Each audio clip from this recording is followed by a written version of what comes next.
What is consciousness? It's the feeling of being here, now, the brightness of a moment from the inside, not a list of facts, but what it's like to have them. We call it awareness, and it seems simple, but it isn't a thing we can point to. It's an activity unfolding. It shifts with attention and feeling, and it can widen or narrow as we focus. It starts in the brain, where billions of cells pass pulses along. They're shaped by sights, sounds, touch, and by memory.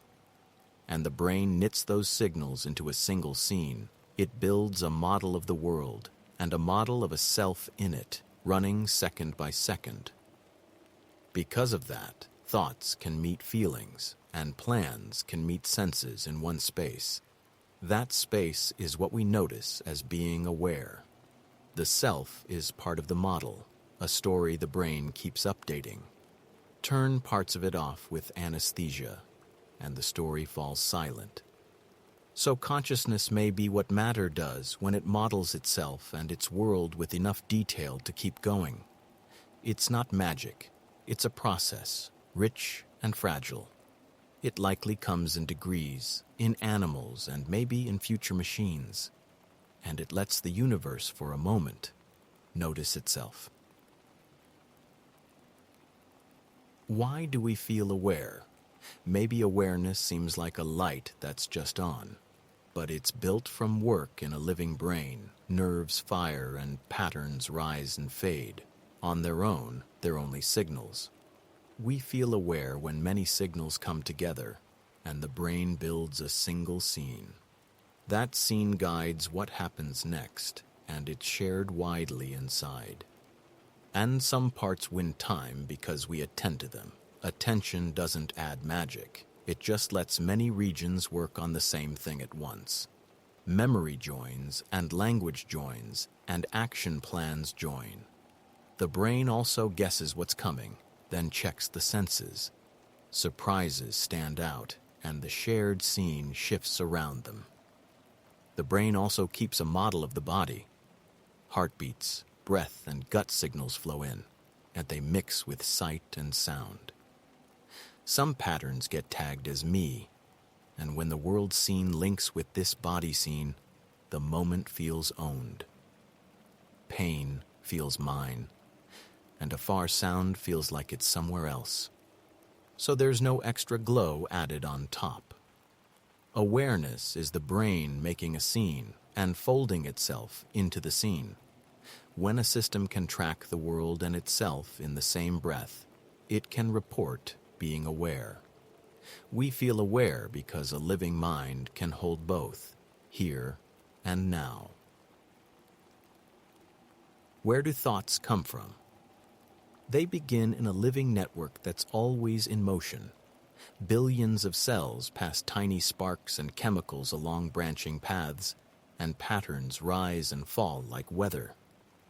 A thought isn't stored like a file. It's an event. Signals from eyes and ears stir the network, and a shape takes form. And the network doesn't just wait for the world, it's always guessing, then checking. Memory lays down paths from past moments, so new signals follow old tracks. That's why a shadow can make a face appear in your mind. A thought is the brain's best bet, held for a second. But it isn't only vision and sound. The body feeds in its own signals, from heartbeat and breath to posture and heat, and they tilt the whole system. Sit in noise and thoughts scatter, step into dusk, and they deepen. Even in quiet moments, activity rolls on and combines traces into new patterns. So a thought doesn't live in one spot. It rises when many parts fire in sync, and the brain binds sight and memory and feeling into one clear line. It feels like a voice inside because the system models itself. Thoughts come from matter that learned patterns and now imagines what could be. Why do we have an inner voice? We have an inner voice because thought learned to speak to itself. Brains build models of the world, and language became part of that model, so we can run small rehearsals before we act. We ask what if, and we test plans, and we catch mistakes while nothing outside has moved. That keeps us safer. As children, we speak out loud to guide our hands. Tie the shoe. Don't touch that. Now turn left. With time, those guiding words move indoors.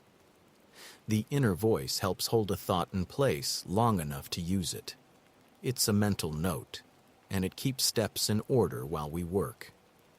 The brain is always guessing what might happen next, and the voice shapes those guesses into lines we can follow.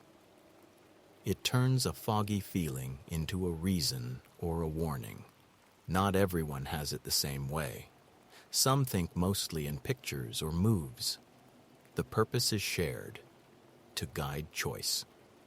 Language is social, so the inner voice also carries other people. We hear old advice, and we try out new ideas as if in a safe conversation. And from that, a steady sense of self forms. It isn't a separate thing. It's the brain using language to steer a life. Why does anything feel like something? It's strange, isn't it, that matter can light up from the inside. A feeling is what certain activity looks like from within. Brains don't just pass signals along, they bind them into one scene. And when that activity loops back on itself, the system meets itself, and a viewpoint appears. The brain builds a live map of the world and of the body, not pixels, but meanings like hot, safe, move now.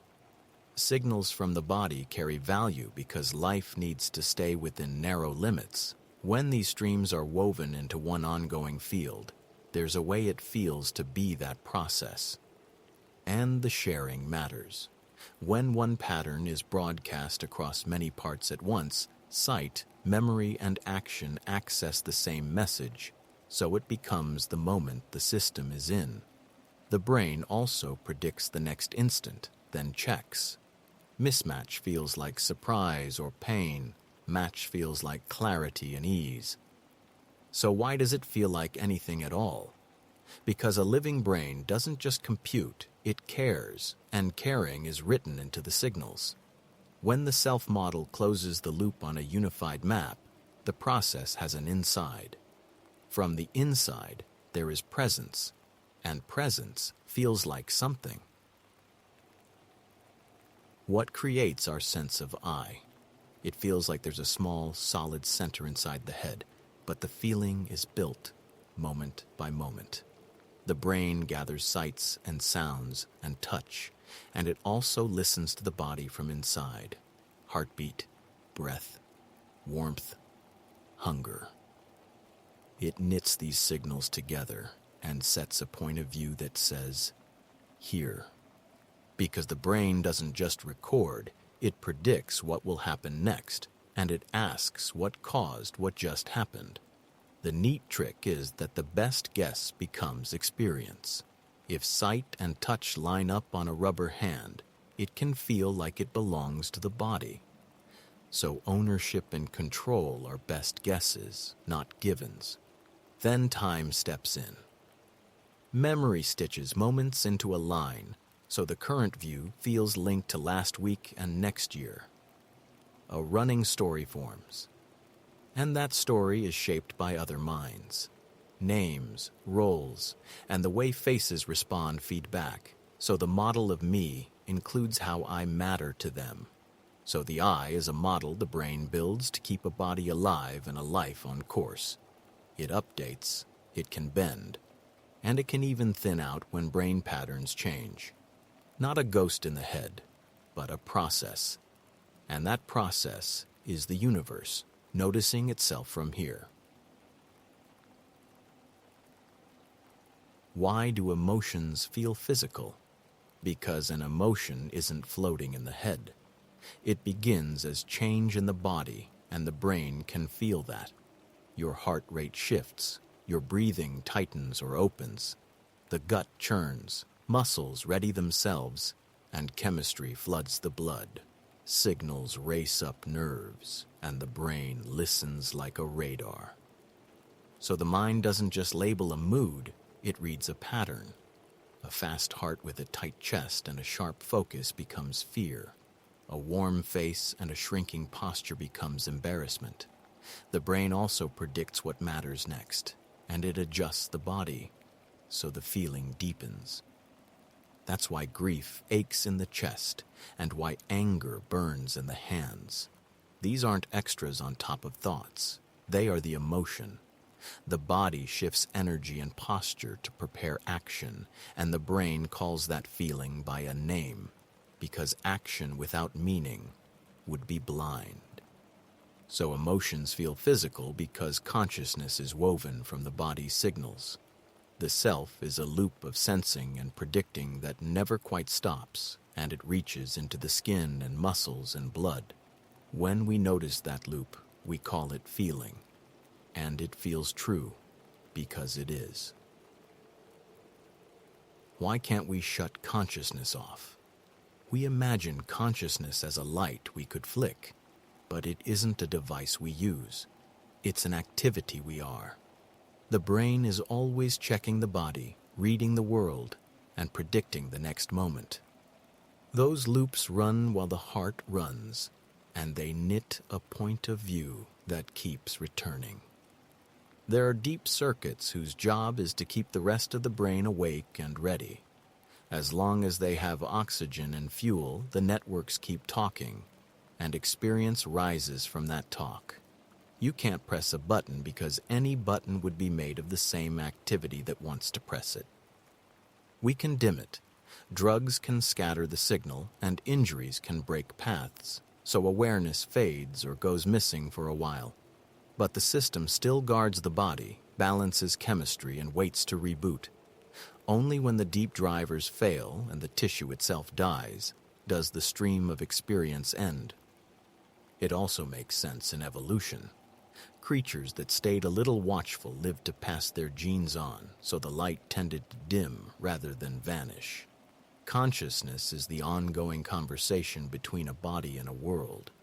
We can't switch it off on command because the switch and the voice are the same thing. Why do moments feel different in intensity? Some minutes blaze, and others pass like a shadow. That isn't the world changing so much as the mind choosing. The brain isn't a camera. It's a storyteller that guesses what happens next. Intensity rises when something matters to the story. So attention narrows, and the body leans in. Under the surface, chemistry marks moments as important. Quick bursts of stress signals push energy to the senses and muscles, so everything feels sharp. Reward signals say, "Keep this." But surprise does the most. When the world doesn't match our guess, the brain flags it, and time seems to stretch. Meaning sets the volume too. The same noise is nothing in a crowd, and huge at midnight in an empty house. A look from a friend can be light or heavy, depending on what came before. Past experience primes the mind.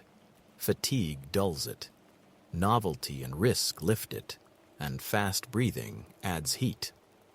Control matters. When outcomes are uncertain, the stakes rise and moments feel bright and close. Consciousness seems to use intensity as a spotlight, so resources go where they're needed, and memories form where change happens. We don't store the steady hum, we store the peaks and turns. That's how a life holds shape.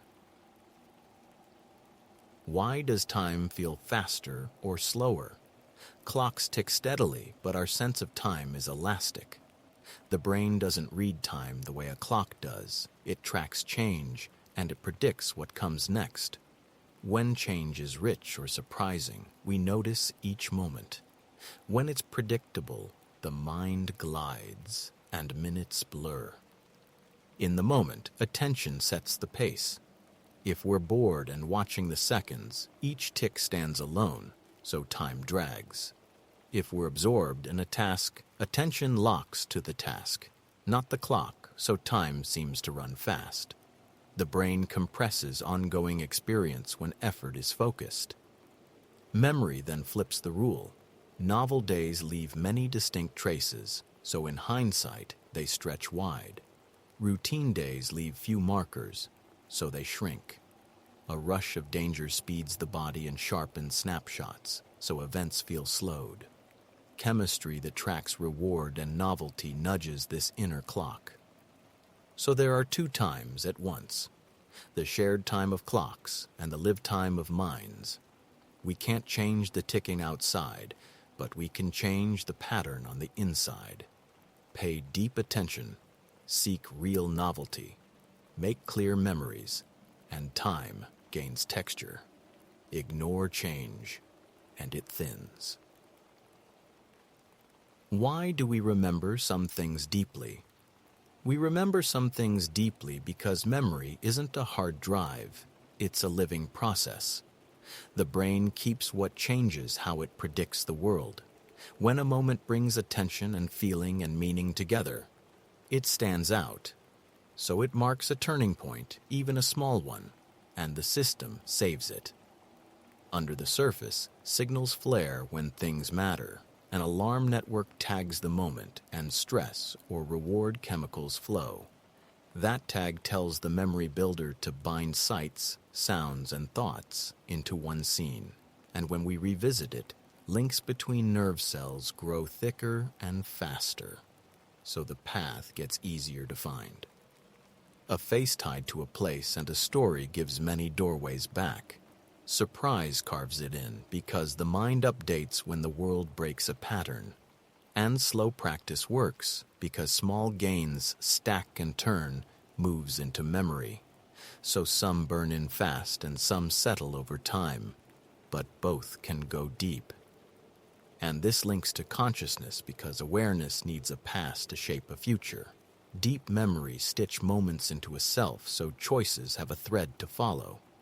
We forget, too, to keep thought quick, so we keep what steers us or shocks us or ties life together.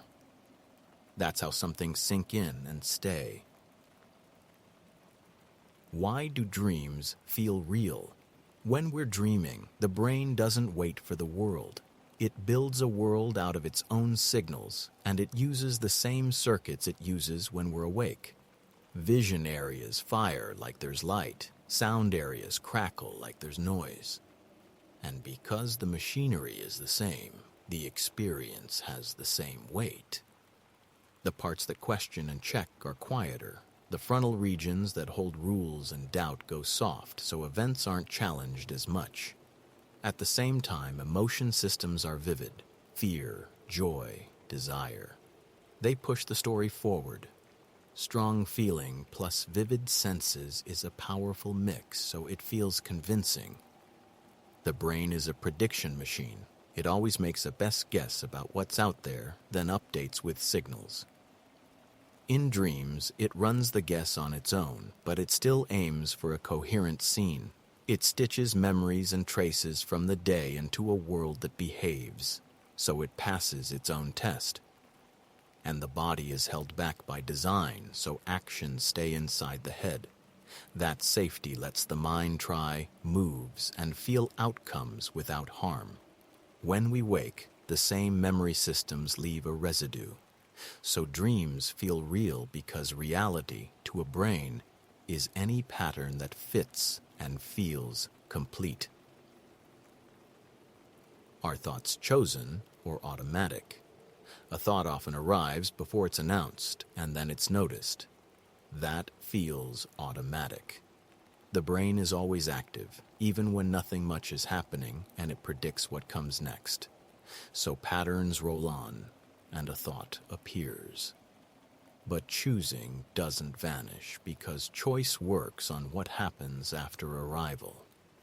Most thoughts are built from signals and habits. Senses feed in, memories echo, and emotions nudge the flow. The brain stitches these together and suggests the next thought. Many appear without asking. In labs, brain activity can rise before awareness. But automatic doesn't mean fixed, because attention can shape the stream. Choosing works like a spotlight and a brake. It says stay with this or leave it and turn here. Set a goal and the brain biases what comes to mind. Decide to learn a language and words start to stick. Practice trains the bias so tomorrow's thoughts tilt differently. So the start of a thought is often automatic, but guidance is chosen. Agency lives in pacing, in focus, and in what action follows. It is less like writing each word and more like steering a path. And over time, that steering adds up, which is why the mind can change. Why do we talk to ourselves in our head? It seems odd at first. There's no audience, yet we still speak. We do it because the system for talking to others can turn inward. Language holds an idea still, turns it around, and lets us test it safely. It makes thought easier to see. Children often speak out loud as they play, and that speech moves inside as we grow. We learn to guide ourselves, and the voice becomes our own. It holds a plan in mind and keeps steps in order. It lets us set goals, check progress, and remember what to do next. We use it for other people as well. We rehearse talks, imagine replies, and try on other views, so the mind can test without risk. Not every thought is words, because pictures and feelings and music pass through too. But words let us point at experience and compare it with care. The inner voice feels like a narrator, but it's only part of the stream. Awareness is wider than speech, but speech lets awareness fold back on itself. So the mind doesn't just sense, it explains to itself. Then it can change what it will do next. That loop gives us direction. Why do some memories feel fresh forever? Some moments never seem to fade. They keep their edge, like they just happened. That isn't magic, it's priority. When an event is emotional, surprising, or tied to what we need, the brain marks it. It says save this with care because it matters for the future. So it gets extra space and care. That mark rides on waves of stress and emotion that change how nerve cells wire together. Strong links form and many senses join in. So there are more paths back in. And when the world doesn't match what we expected, learning jumps, because surprise says our picture of reality needs updating.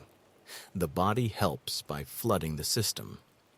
The strange part is the feeling of now. A memory isn't a file we open. It's rebuilt each time using old traces and present context. So it borrows the color of the moment we're in. Recalling refreshes the network and can even strengthen it, which keeps the edge sharp, sometimes for years. And there's a reason we keep those close. They warn, or guide, or hold who we are. So the mind keeps them near the surface, ready to shape the next choice. Some memories feel fresh forever because consciousness is a moving present that keeps stitching the past into now. How much of me is shaped by others? We learn to be someone by living with other people. A newborn baby has a brain ready to wire, but it needs voices and faces to switch on its patterns. We borrow words, and then we think with them. And we're shown our name and our reflection, so the sense of me begins. And that shaping runs deep. We copy accents and gestures because we want to belong. Praise and shame steer habits long before we notice. Stories we hear draw lines around what matters. Even what we see is trained because language and teaching tell the eyes what to look for. But it isn't all from outside. The body sets a rhythm, and the brain sets a range. Some people chase novelty, and some guard safety. That mix is partly in the wiring. Life leans on it, and it bends, but it doesn't vanish. So choice grows from constraint. So most of me comes through relationships, most of the contents and much of the shape, but not the fact that there is a point of view at all. The self is a living boundary between a body and a crowd. It stays open, and that's how it keeps becoming. Why do we feel like the same person over time? It feels odd that an old photograph from Man-Me years ago and this moment right now sit in one life, yet they do. Our brains link moments because linking keeps us alive. Each present instant is tied to the last one and the next one through memory, body signals, and a simple sense of ownership. Memory isn't a tape, it's a tool for prediction. So the brain rebuilds the past each time and keeps the parts that help the next moment make sense. Our bodies hum with steady signals, heartbeat, breathing, the weight of our limbs, and those rhythms anchor the feeling of being the same person. And the world plays along because our names, faces, and places don't jump wildly from day to day. Change happens, but mostly it's slow. Cells turn over, yet the pattern of connections holds. Habits, skills, and values repeat, so the path feels smooth, like footprints laid close together along the sand. Under it all sits a story the brain tells and retells, not to flatter us, but to keep action joined across time. Even though our atoms change, the pattern still persists. So we feel like the same person because the chain holds. What causes déjà vu? It arrives like a slip in time. You step into a hallway, and every angle and sound feels already lived. But time isn't looping. The brain is making a quick guess. It runs a fast signal for familiarity and a slower check for details because fast guesses help us move and survive. Sometimes those signals fall out of sync. A brief distraction or two paths of sight reaching memory at slightly different speeds can set it up. The fast path fires first and whispers familiar. The slower path catches up with fresh detail. So the present gets tagged twice as if it's already happened. In the temporal lobe, near the ears, memory circuits judge what's new and what fits a pattern. When the pattern alarm rings without a real memory behind it, the mind feels the oddness. People with seizures there can feel powerful déjà vu, which shows it's a memory signal misfire, not a message. So déjà vu isn't the world repeating, it's your brain's model racing ahead of the moment, then realizing there's no file to match. It passes quickly because the slower check resolves the mismatch. What's left is a small awe that the present can look like memory when prediction runs hot. Why do certain triggers hit us so hard? Because the mind isn't just watching, it's guessing. It runs ahead of the moment so the body can be ready, and that speed keeps us alive. Most of the time it works quietly. But when a sight or a voice or a word matches an old pattern, the fast system takes over. A trigger is simply a learned pattern with weight on it. It was paired with pain or threat or shame, so it got stored with extra force. The quick alarm system fires before slow thought can check the scene, and it doesn't ask for permission because it learned that delay costs. The body joins in at once. The heart and breath change, your muscles prime, the chemistry shifts, and attention narrows. Memory tilts toward similar moments, so the world seems to confirm the fear.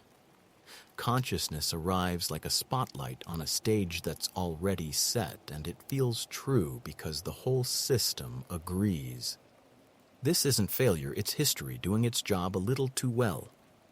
Patterns keep firing until the brain learns a safer rule. So space helps. Naming helps. New experiences that end well help, because prediction updates with proof. And slowly, the trigger loses its grip, and the moment becomes itself again. Why can we focus on only one thing at a time? We take in a storm of sights and sounds, but the mind feels narrow. Focus is a choice. It boosts one pattern and dims the rest, because the brain can't spend full power on everything at once. So a gate forms. Parts at the front and a hub deep inside amplify one signal. Working memory is small. It can hold only a few pieces together. Thought needs those pieces to stay in the same place so meaning can form. If two tasks compete, they tear the space apart. So the brain runs a simple rule. One wins, and it gets broadcast to the rest. Timing matters. The brain speaks in tiny pulses like beats. Neurons fire together when they agree, and that locks a pattern in for a moment. These beats open a short window, then close, then open again. Only one stable pattern fits cleanly in each window, so focus becomes serial. Life turns that serial stream into a story. It's slower than the world, but it's deeper. One thing at a time lets cause and effect line up, so plans hold and learning sticks. We live with a narrow beam in a wide universe, and that narrow beam is how we understand. Do we see reality as it is? It feels like we do because the world arrives all at once when our eyes open. But what reaches us are signals. Light patterns on the eyes, air moving at the ears, chemicals on the tongue and nose, pressure on the skin. The brain stitches these streams into a scene that feels stable and whole. We also leave most of it out. We see a narrow band of light and miss the rest. Bees see ultraviolet, snakes sense infrared. We hear a small range of sound, and dogs hear higher notes. The brain cares about edges and change, not exact numbers. Colors hold steady as light shifts because the mind is correcting. Evolution shaped this system for action, not for perfect truth. A useful map beats a complete map that is slow and hard to read. So we get a sketch that guides hands and feet, and it works well. We spot faces fast. We judge paths and speeds. We find food, avoid harm, and build shared worlds. Science helps us go further. Telescopes, microscopes, and particle detectors turn hidden parts of reality into marks we can see and compare. We check results across tools and we repeat tests, so the picture tightens. So not directly. We see a workable model, and we can keep sharpening it. Why does pain change with mindset? Because pain isn't a simple wire from skin to brain. It's the brain's best guess about threat. Nerves sense signals, but the mind asks, what do they mean right now? In danger, it turns the volume up. In purpose, it can turn it down. So runners miss injuries until the finish, and worry makes aches sharper. That guess is shaped by mindset. Expectation acts like a lens. If we expect harm, we're primed to feel more. If we expect help, we feel less. The brain also sends signals down the spinal cord that open or close small gates on incoming messages, so attention and fear can change the volume before it reaches awareness. This is why placebos work. A harmless pill paired with trust can trigger the brain's own pain-dulling chemicals. Meaning matters too. Lifting a child can feel lighter than lifting a box because the story is different. Feeling in control lowers the alarm, while helplessness raises it.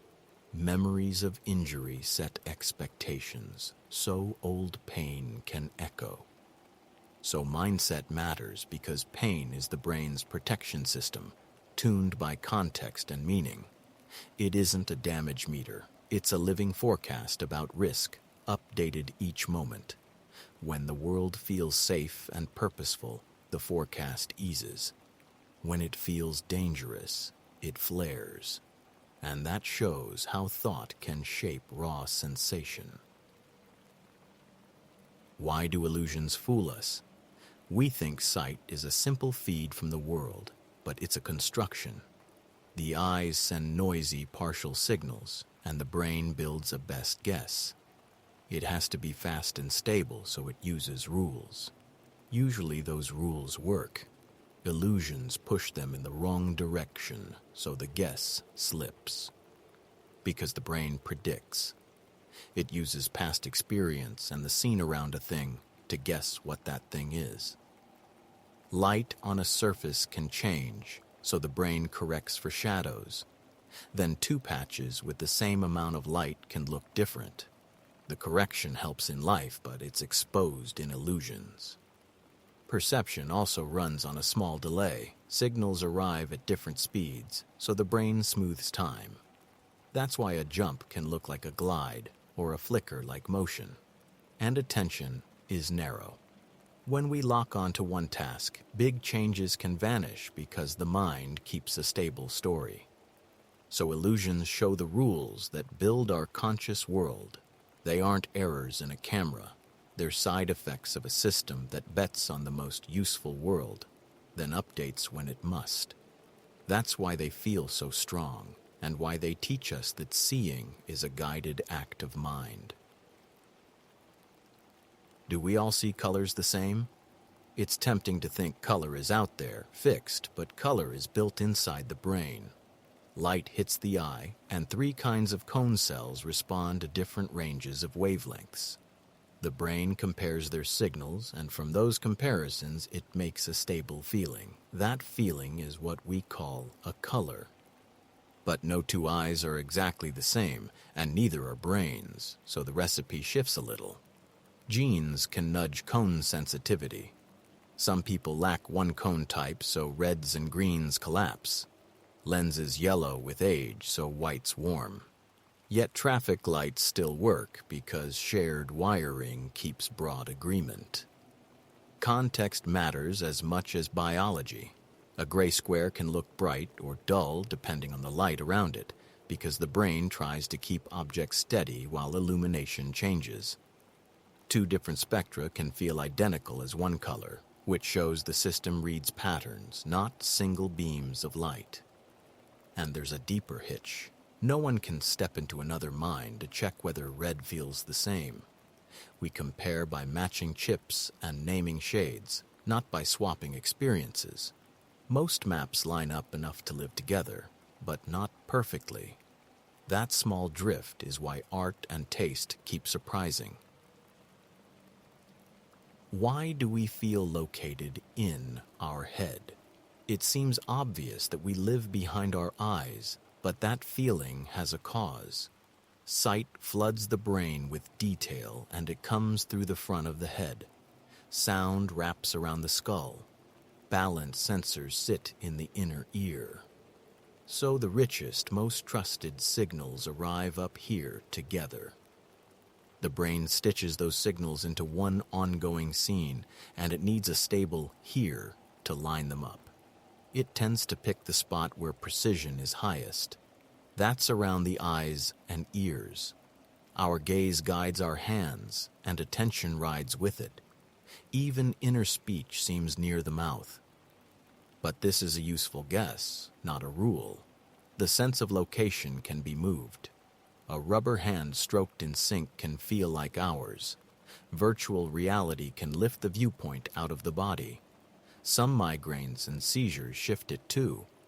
Phantom limbs show the body is a model in the brain. So the self we feel is a construction for control and prediction. The brain places it where sensing and acting work best, which is usually the head. That choice helps us plan and survive. It isn't a little pilot in the skull. We feel in our head because the map puts us there. What is the brain hiding from us? Maybe it isn't hiding treasure at all, it's hiding clutter. The world arrives as flashes and pressure and molecules scattered in time, and the brain has to tidy it. So it builds a smooth picture. It connects what doesn't quite line up. And it tucks away the stitching. We never see the gaps. There's a blind spot where the optic nerve leaves the eye, and the brain paints over it. Our eyes jump many times each second, but we feel a steady view. Sounds arrive at different times to each ear, yet we hear one beat. The rough edges are softened, and it hides its own guesses. The brain is always predicting what comes next, so experience feels stable even when input is thin. It explains the body to itself, turning pulse and breath into feelings. It drafts a simple I, so the crowd of cells sounds like one voice. This isn't a trick, it's a survival strategy. There's too much world and too little time, so the brain hides uncertainty to let us act. When we look closely with illusions, with new places, with being wrong, the seams show. What's hidden is the scaffolding of reality, and we stand on it. Why doesn't the world blur when our eyes move? Our eyes never sit still. They jump 3 or 4 times each second, and they sweep between points in fast snaps. A camera would smear the scene if it did that. But the world looks steady to us, because vision isn't just seeing, it's timing and prediction and clever editing. During each snap, the brain briefly turns the volume down on vision. It blocks the blur before it reaches awareness. This is called saccadic suppression, but the idea is simple. For a few milliseconds, we're almost blind to motion from our own eye flicks. And when the eyes land, the scene is already sharpened. How does it know what to keep? The movement command carries a quiet side note that says, I'm about to move the eyes. That note goes to vision areas, so the brain can subtract the expected smear. It's like canceling a hum you know is yours, so only the world's motion is left. And when the head moves, another reflex swings the eyes the other way to hold the scene steady. Then the brain stitches these brief, stable views into one continuous world. We don't see a raw stream. We see a built picture that updates fast enough to feel solid. That's why nothing blurs. Why do we trust our senses? We trust our senses because they mostly work. But that sounds simple. The brain doesn't receive the world itself. It gets tiny pulses from eyes, ears, skin, nose, and tongue. It builds a model from those pulses. It predicts what should happen next, and it checks. When the guess matches the world, trust grows. This loop was shaped by survival. If a sound means a predator and your body runs and you live, that mapping stays. If it fails, you don't pass it on. So the model that predicts best wins. We feel that as trust. You catch a ball because your senses and muscles agree. And the brain cross-checks. Sight asks hearing, did that match? Touch joins in. When they line up, the model tightens. When they clash, we pause. Illusions show the edges of this system, not its failure. We add tools to help. Glasses, rulers, cameras, and other minds extend and calibrate our senses. So trust isn't blind. It's a bet that keeps paying out because the world is stable enough. Consciousness is where that bet is felt. It's the lived surface of a deep process of prediction and error correction. We trust our senses because they earn it, moment by moment. How much of experience is constructed? We think the mind just records the world, like a camera. But it doesn't. The brain builds a best guess about what's out there, and it keeps checking that guess. Every moment is a prediction shaped by light, sound, and touch. So how much is built? Far more than feels comfortable. Even your blind spot is painted in. It uses a model of the world, and senses send in noisy signals. Predictions flow down, errors flow up, and the model changes. That's why the scene feels steady even while your eyes jump 3 times a second. The brain stitches motion and timing, and it smooths gaps so the world holds still while you move. And it reaches into feeling, not just sight. Pain eases when you expect relief, and taste shifts with the label on the bottle. A banana looks yellow under many lights because the brain quietly subtracts the light. Memory, too, is rebuilt each time it's recalled, so the past is a fresh construction in the present. So the honest answer is this. Almost everything you experience is constructed by the brain, but it's tightly guided by the world. Reality sends constraints, the mind supplies meaning. That partnership lets us act fast and learn when we're wrong, because prediction fails and error corrects, and the next moment comes into focus. Why does the brain create a self-image? We grow a picture of ourselves because the brain has to run a body and steer a life. It's not a mirror image. It's a working sketch made from sensation, memory, and plans. The sketch holds our name, our shape, and what matters right now, and it updates every moment. This sketch lets the brain predict. If I reach, it guesses how muscles should fire, and it checks the outcome. If I feel hunger, it links that feeling to this body, so food becomes a goal. It knits touch, sight, and heartbeat into one thread, so actions can be smooth and safe. It also helps in groups.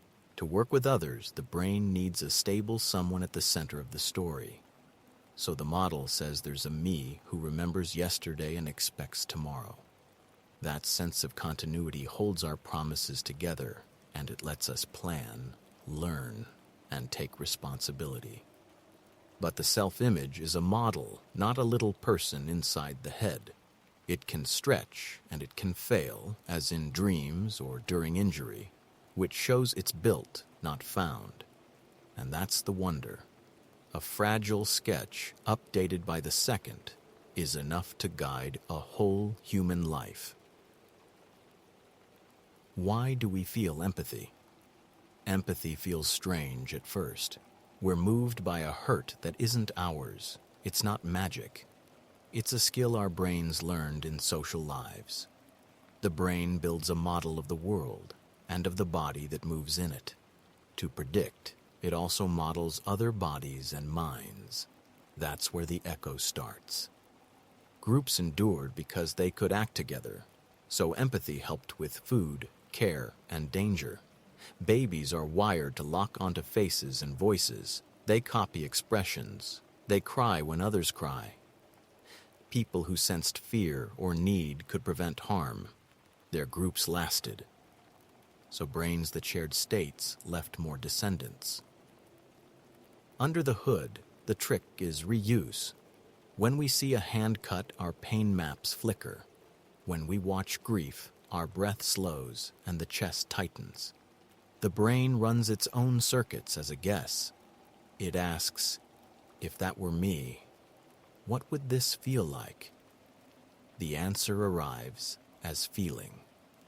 And this links to consciousness. The self is a model that threads our senses into a story. Empathy lets that story include other lives. It widens the map. So we care, and we help, and we suffer together. Because the mind is not a cage. It's a bridge that keeps us human. Why do we seek meaning? We look for meaning because a living brain must predict. It tries to see patterns so it can act before things happen. When a pattern holds together, it feels like the world makes sense.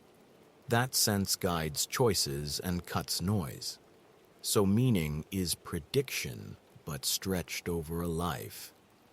Consciousness makes this deeper. We can remember and we can imagine. So we hold many possible worlds in mind at once. That is wonderful, and it is unstable. We want the scattered moments to join. Meaning is the shape that links past to future, so today's choice fits tomorrow. And we're social.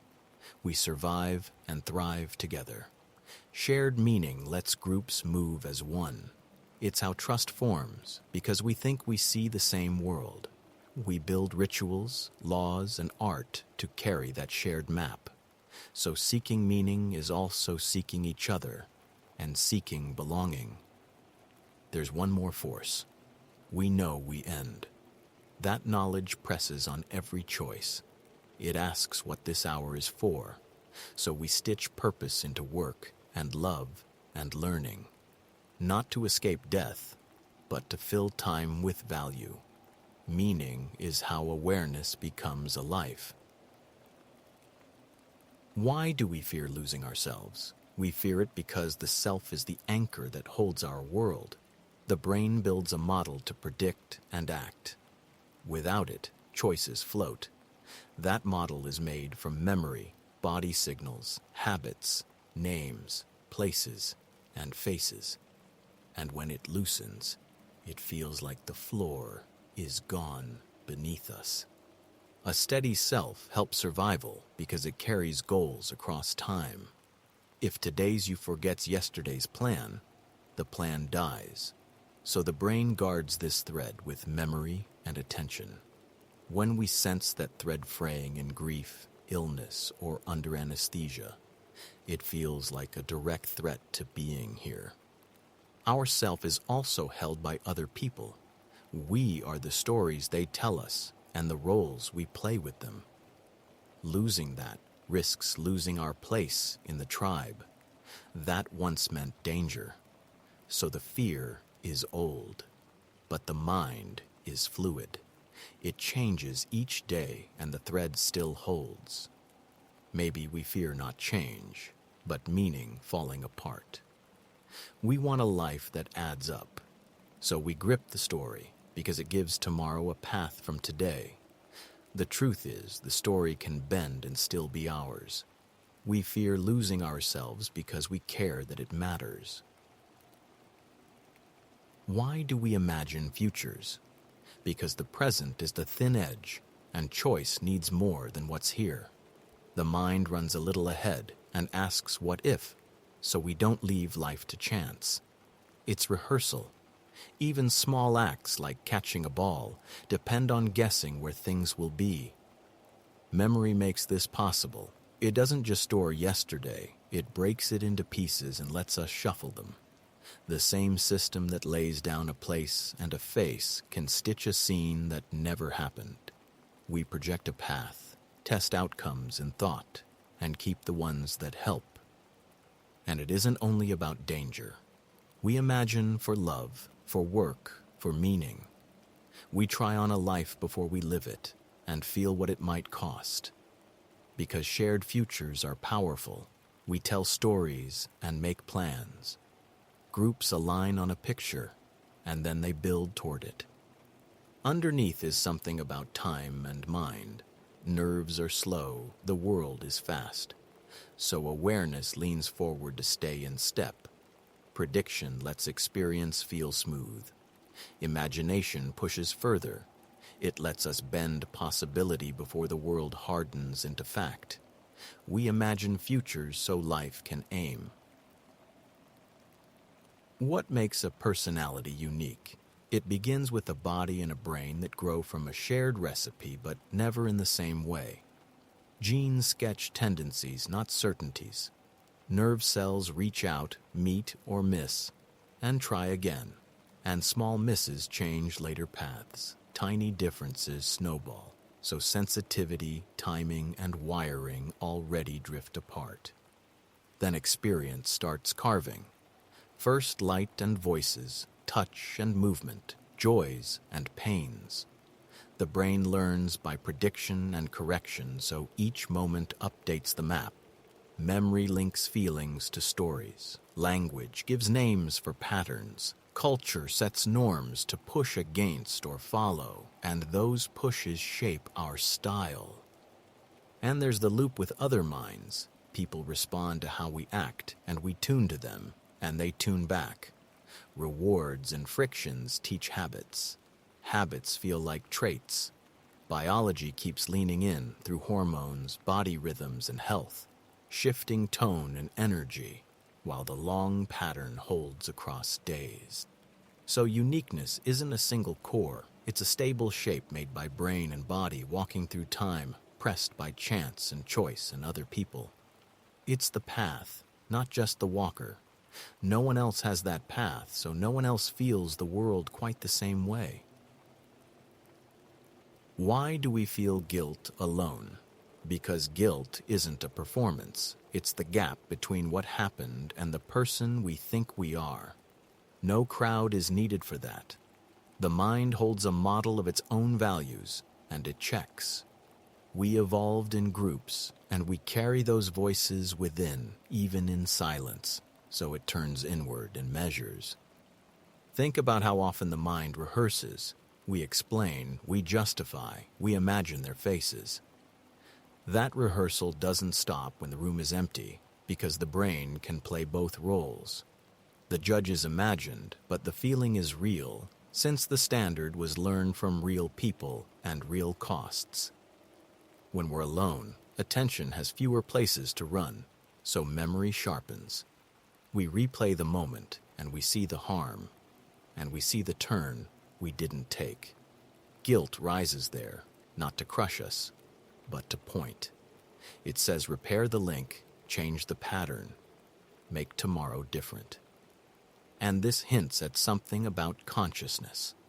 A mind can split and look at itself and judge its own choices. That loop hurts, but it's also how care survives when no one is watching. Feeling guilt alone means our moral world isn't outside us. It lives here, and it can grow. Why do some people change after trauma? Because consciousness is a moving story, not a fixed thing. We build it from predictions about what the world is and who we are, and trauma smashes those predictions at once. It's not just pain, it's surprise at a deep level, and the brain has to choose a new way to stay safe. Stress chemicals flood the system and tag the moment as important. Alarm circuits fire faster, and memory systems glue sights and sounds to that alarm.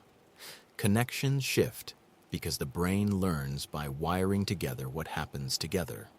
So attention tilts toward threat, and the body learns to brace before the mind has time to think. But change isn't only in nerves, it's in the story we tell ourselves about what's safe and what matters. After shock, beliefs can tilt. Trust feels costly, control feels fragile, time feels split into before and after. Some people close down to avoid harm, and some open up because meaning becomes urgent. Who changes and how much depends on many small things. Bodies differ and early life matters, and so does support that helps the memory update instead of freeze. When safety returns in small steps, the story can be rewritten. Consciousness is this living model, and trauma forces edits. Sometimes they protect, and sometimes they grow us. Why do some never change at all? It looks like some people stay the same for years, doesn't it? But a mind isn't a blank screen. It builds a story about who it is, and it keeps that story running. Because stability keeps life predictable, and the brain likes that. It spends less energy, and it avoids shocks it can't explain. Under the hood, the brain learns by repeating what worked. Pathways that fire together become quick roads, so the next thought follows the old track. Habits become expectations, and expectations feel like truth. Family and work echo the same roles back, so the self hears its own voice and settles. Change happens when predictions fail in a way the mind can use. We update when surprise feels safe enough to explore. But if every day confirms old guesses, there's nothing to update. And if surprise feels like threat, the system closes ranks. Fear, shame, and stress shrink the map of options. So do some never change at all? Not really. Bodies renew, connections shift, memories rewrite in small steps. Most change is slow and hidden, like a tide moving under ice. Consciousness needs a thread of sameness to stay whole, and some threads are strong. Given time and room, even those can loosen. Could consciousness exist without a body? It's a strange thought because every moment we know comes bundled with a body. There's a heartbeat and breath and sights and sounds streaming in. The brain sits inside this flow, and it changes because of it. So awareness feels less like a spark and more like a living conversation. We might say the brain does it all, but the body is not a passenger. Touch tunes maps in the brain and balance shapes where we feel we are. Even the gut sends signals that tilt mood and choice. And when senses change, the self can shift. So the body keeps the mind grounded. Could a mind run without that grounding? Maybe if consciousness is a kind of pattern that needs loops, not magic, but signals that go round, from sensing to acting and back again. A circuit could host that, or code could. But it would still need a world to push against, even if that world is virtual. So the answer may be yes in principle, but not as a free-floating thought. It would need stuff to run on and a way to feel and act, or the light would fade. In our universe, minds seem to need bodies, or at least body-like worlds, and that makes them part of nature, not outside it. Why do we want to understand ourselves? Maybe it starts with this. We make choices all day and we feel their weight, so it matters to know what moves us. The brain builds little models of the world to predict what happens next, and a mind that can model the world will try to model itself. It's a natural next step. When we can predict ourselves, we suffer less surprise. We can steer. We can see a habit forming, and we can change course. This is useful for survival because a stable self can plan. But it's also about meaning, because we want our reasons to make sense. So we study feelings and thoughts, like weather, and we learn the patterns. And there's another thing. To live with others, we need a shared map. If I understand my fear, I can see it in others, and I can care better. Stories grow from that. Rules and trust grow from that. Understanding the self becomes a bridge between minds, and it turns conflict into conversation, because we can name what's happening inside. All of this sits inside a bigger thought. We are matter that learn to notice itself. The same laws that shape stars now shape a question in a human head. So we look inward as we look outward, and we hope the two pictures match. That hope is reason enough. The question is, what if consciousness is accessed, not created? It's a bold thought. We usually say brains make mind, but maybe they open a door, like an aerial catching a field that's already there. The image is neat, but what would the field be? And how would matter touch it without making it first? Maybe access is just a relation. When information flows in a rich loop, a viewpoint shows up. The brain doesn't summon awareness from nothing. It reaches a state where signals talk across the whole system, and that state can link to body, world, and culture, so local biology meets shared structure. If that's right, awareness should rise and fall with how widely the brain integrates. Under anesthesia, global linking drops and experience fades. In seizures, activity is loud but locked, so experience narrows. Some drugs broaden coupling and the self can loosen. These patterns fit tuning, but they don't prove a hidden field. So maybe access means consciousness isn't a thing we build, but a relation we enter. The brain shapes the channel, and the world supplies the content. Either way, the picture is striking. When matter is arranged to share information about itself, a point of view appears, and the universe notices itself.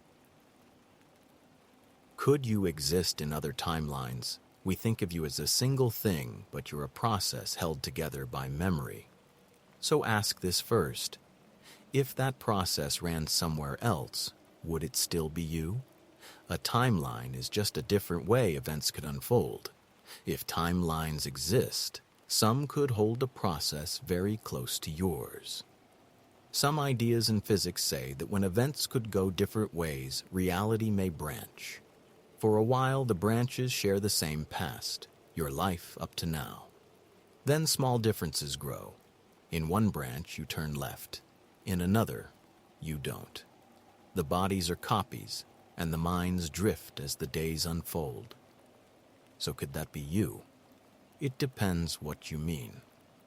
If you mean the stream that continues from your memories into tomorrow, each branch carries its own. You don't hop between them. Each wakes, thinks, and remembers the same yesterday, then grows a little different today, and more different over time. In a broad sense, versions of you could exist wherever the same pattern appears, in other timelines or in distant places. But in the strict sense of a single experience, there isn't a many-at-once self. There are many threads, and the meaning sits here, where your next choice writes the next line of this story.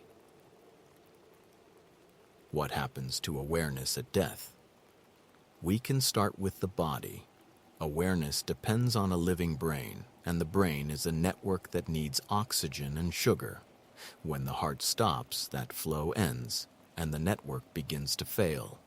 Signals flicker, links break, and the pattern we call a mind loses its hold. In a few seconds, activity falls sharply, and within minutes, it fades.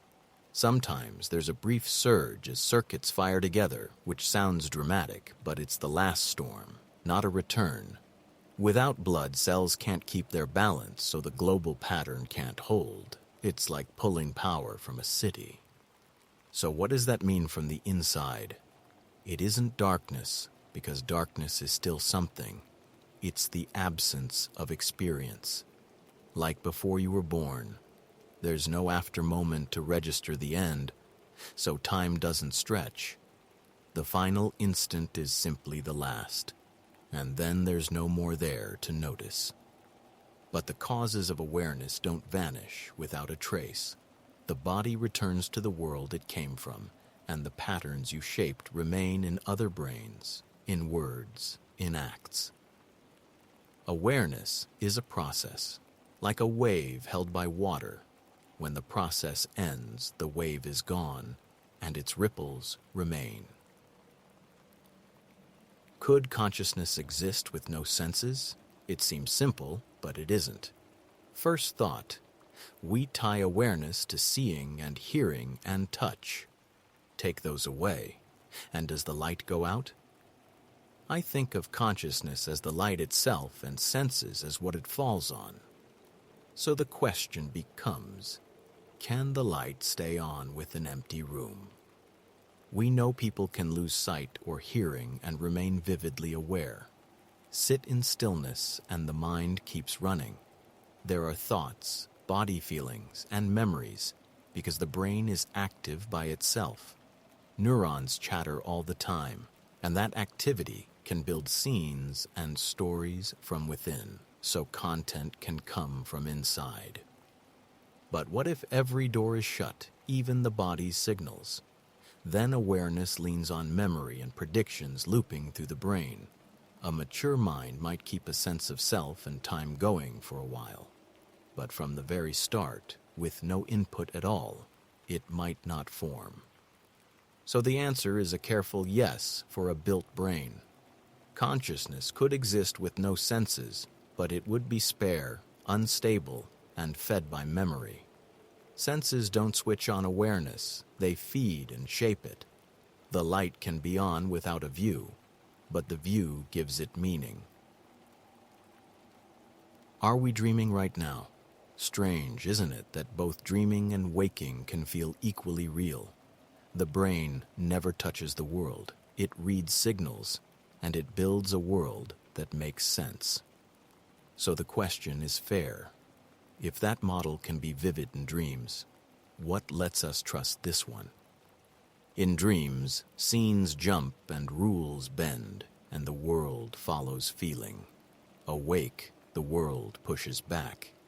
It stays put when we turn away, and it agrees with other minds. We can measure the same thing twice and get the same answer, even with different tools, even in different places. And there's prediction. We write down a simple rule, and it keeps working. We send a probe past a distant world, and it arrives on time. We time an eclipse to the second. If this were a dream, it's a stubborn one, because it keeps obeying the same deep patterns. Can we prove with certainty that we're not dreaming? Maybe not, but we can weigh confidence. The world resists our wishes. It holds steady over time, and it's shared. So we act as if we're awake, because this stance helps us know more, and that somehow makes the world feel even richer. Could multiple versions of you be conscious? We feel like a single thread, but that feeling comes from a brain running a pattern. If consciousness is what the pattern does, not what the pattern is made of, then the question becomes simple. Could that pattern run twice at once, in two places, and still light up? Suppose a perfect copier builds another brain arranged just like yours down to every tiny spark. When it starts, the same memories and habits run, so a mind appears there, and a mind appears here. Each would say, I remember that life, and I'm me, because that's what the pattern encodes. There's a hint of this inside one brain. When the bridge between the halves is cut, two streams of awareness can act at once, and they don't always agree. So consciousness depends on what talks to what. If the universe ever splits histories, those streams just carry on, but they can't meet. So is there a rule that says only one mind per person? We've never found one. It looks like experience arises wherever the right structure runs. So could multiple versions be conscious? Yes, in principle. Not one self stretched thin, but several first-person threads that began together, each complete on its own. Do thoughts shape reality? It depends what we mean by reality. There's the world inside, made from sights, sounds, and memories. The brain doesn't just record, it predicts, fills gaps, and decides what matters. So thoughts steer attention, and attention changes what we notice and feel. A belief can ease pain. An expectation can sharpen fear. This is why the same street can feel safe one day and tense the next. Nothing outside changed, but the inner model did.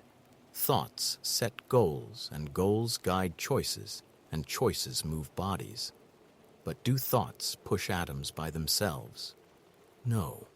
Stars burn, tides rise, and plates shift whether we think or not. Yet thoughts can shape what becomes real because they start action. An idea becomes a tool, then a bridge, then a city. Shared beliefs make money and laws and borders. They exist because we act as if they do. Even in quantum experiments, it isn't mind power, it's interaction and choice changing what gets measured. So thoughts shape lived reality by sculpting perception, setting aims, and aligning many hands. They don't rewrite gravity, but they do write futures. This makes them practical and a little dangerous, because the world we step into tomorrow often begins as a thought today, and it keeps growing each time we act. Is your mind part of a larger mind? It's a natural thought because a mind is a network, and networks tend to link up. A single brain makes meaning from signals between billions of neurons. So what happens when billions of brains trade signals across a planet? The edges blur a little and something new begins to appear. We share language and symbols, and we build tools that hold memory outside the head. Notes, libraries, phones, and the web carry thoughts forward, so one person can start a line and another can finish it. Groups solve problems no member understands alone. That looks like a larger mind at work, but it's different. It doesn't feel like oneself because there isn't a single point that says I. It's a process that appears from many small actions, like a city's traffic made from many drivers. Minds nest in layers. Neurons form a brain. Brains form families and labs. Labs form sciences that remember and learn. Each layer shapes the one below. We can go wider and think about the whole cosmos, but we don't see signs of one vast self that knows. What we do see is a web of pattern and cause, and we're part of it. So a mind isn't alone. It lives in networks, and those networks make our thinking reach further. The question is, where is the line between thought and reality? We think inside a warm, dark skull, and yet we feel a world spread out around us. A thought is a pattern of activity in that tissue. Reality is what carries on when the pattern fades. So where is the line? It sits where mind meets what resists. The brain builds a guess about the world, and the senses correct it. Light, sound, touch arrive as thin signals, and the guess is nudged into shape. The line is in that correction. It's the point where a prediction fails, and the world says no. Try again. But thoughts also cross the line. We act, and a plan turns into footsteps, and tools, and a bridge. Once a thought leaves marks outside a head, it becomes part of the world others can test. They can weigh it, use it, break it, and it still stands or fails. Dreams confuse things, and pain can be real even when its cause is hidden. So the line shifts with context, but it never disappears. It's the two-way boundary.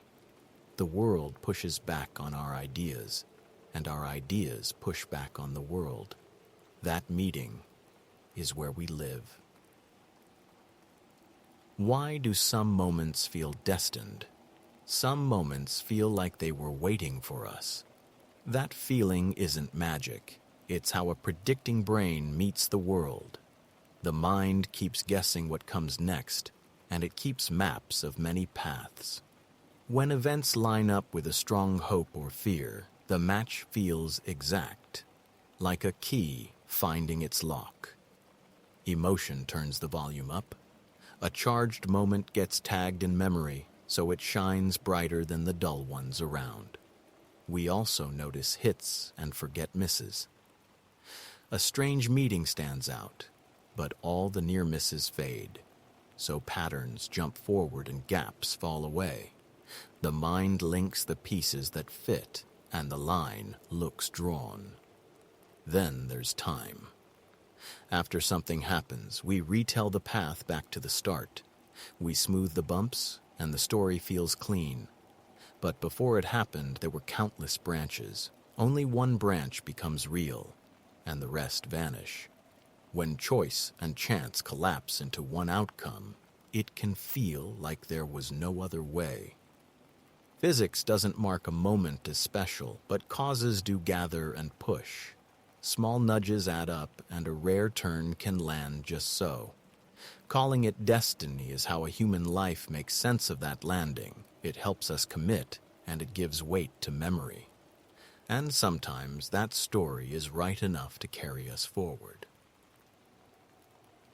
Can consciousness move between dreams? It sounds like asking if a flame could step from one candle to another, but minds don't move like objects. They switch states, and the sense of I rides along. Across the night, dreams come in episodes. We stir for moments, then drop back. Sometimes awareness stays warm, and it feels continuous. Consciousness is a process, not a thing, so it doesn't travel. It appears when the brain knits a world and a self together. In the vivid dream stage, patterns of activity build scenes and goals. If a brief waking leaves a fresh memory, the next episode can use it, and the story seems to carry on. There's a clue in lucid dreams when the mind knows it's dreaming. People can set an intention, fall through a gap, and find the next scene bends to that aim. That isn't a soul-jumping worlds. It's the same system reusing recent patterns, so the same thread of I gets woven again. In a narrow sense, it can, within one mind, by keeping memory and attention alive across the gaps. But it doesn't cross into other minds, and it doesn't float between worlds. It's a process that restarts and recognizes itself, and that simple fact is strangely beautiful. Why do some dreams feel more real than waking? It happens because the brain doesn't judge by source. It judges by how strong and tidy a story feels. In a dream, the senses are turned down, and the model of the world runs on its own. If the model locks into place, it can feel solid, immediate, and true. When that happens in REM, the stage when the eyes flick and the brain is busy, the picture grows even stronger. The maps for sight and sound fire as if they're seeing. The front parts that question are quieter. The brain chemicals that stir doubt are low, and the ones that fuel images are high. Emotion turns the volume up as well. The fear and reward circuit shout, so the scene feels charged and important. And because the outside world is muted, there's nothing to break the spell. No rough edges, no mismatched clues. So the brain's best guess can run smoothly, and smooth often feels real. We see this in lucid dreams, when the checking parts switch back on and the spell cracks. In waking, the world can feel thin when attention is scattered, but it grows vivid when focus and emotion line up.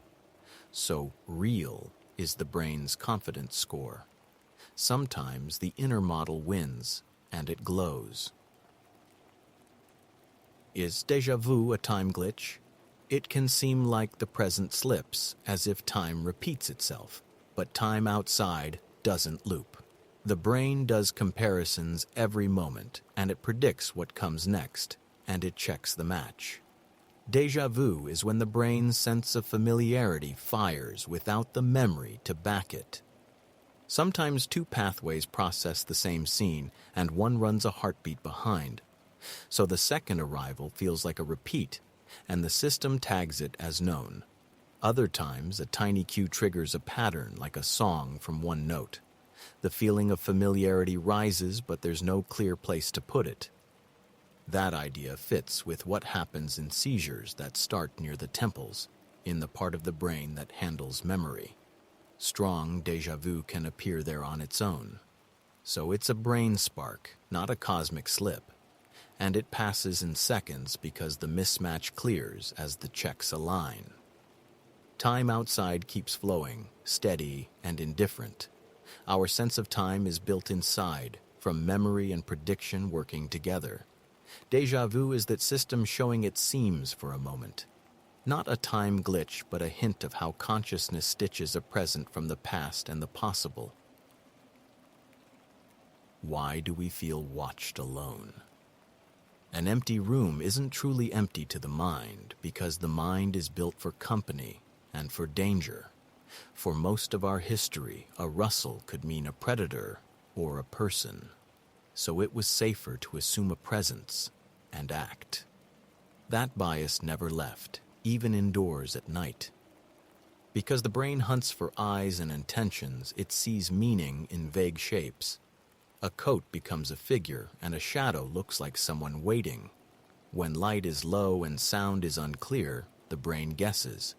And when it's unsure, it leans toward caution and turns up the alarm. Here's the stranger part. We carry an inner audience. Our social minds build models of other people all day, and sometimes that model points back at us. So we feel watched by our own awareness. We judge ourselves, we rehearse, and it can feel like eyes, even in an empty hall. So the feeling isn't a flaw, it's a window. It shows a brain built to predict and protect, and a self shaped by other minds. Alone, we still carry the tribe and the past, and in that small unease, we glimpse consciousness doing its ancient work, keeping possibility close. How conscious are animals? We start with a puzzle because we can't open a mind and look inside, so we watch what animals do, and we look at their brains. Consciousness, in plain terms, is feeling and awareness. It's the sense that something is happening for someone, not just a reflex. We ask, do they choose, remember, and learn from new things? Take mammals. A dog watches our eyes and gestures, waits by the door, and sulks when plans change. That's not a simple rule. It's reading, expecting, and feeling.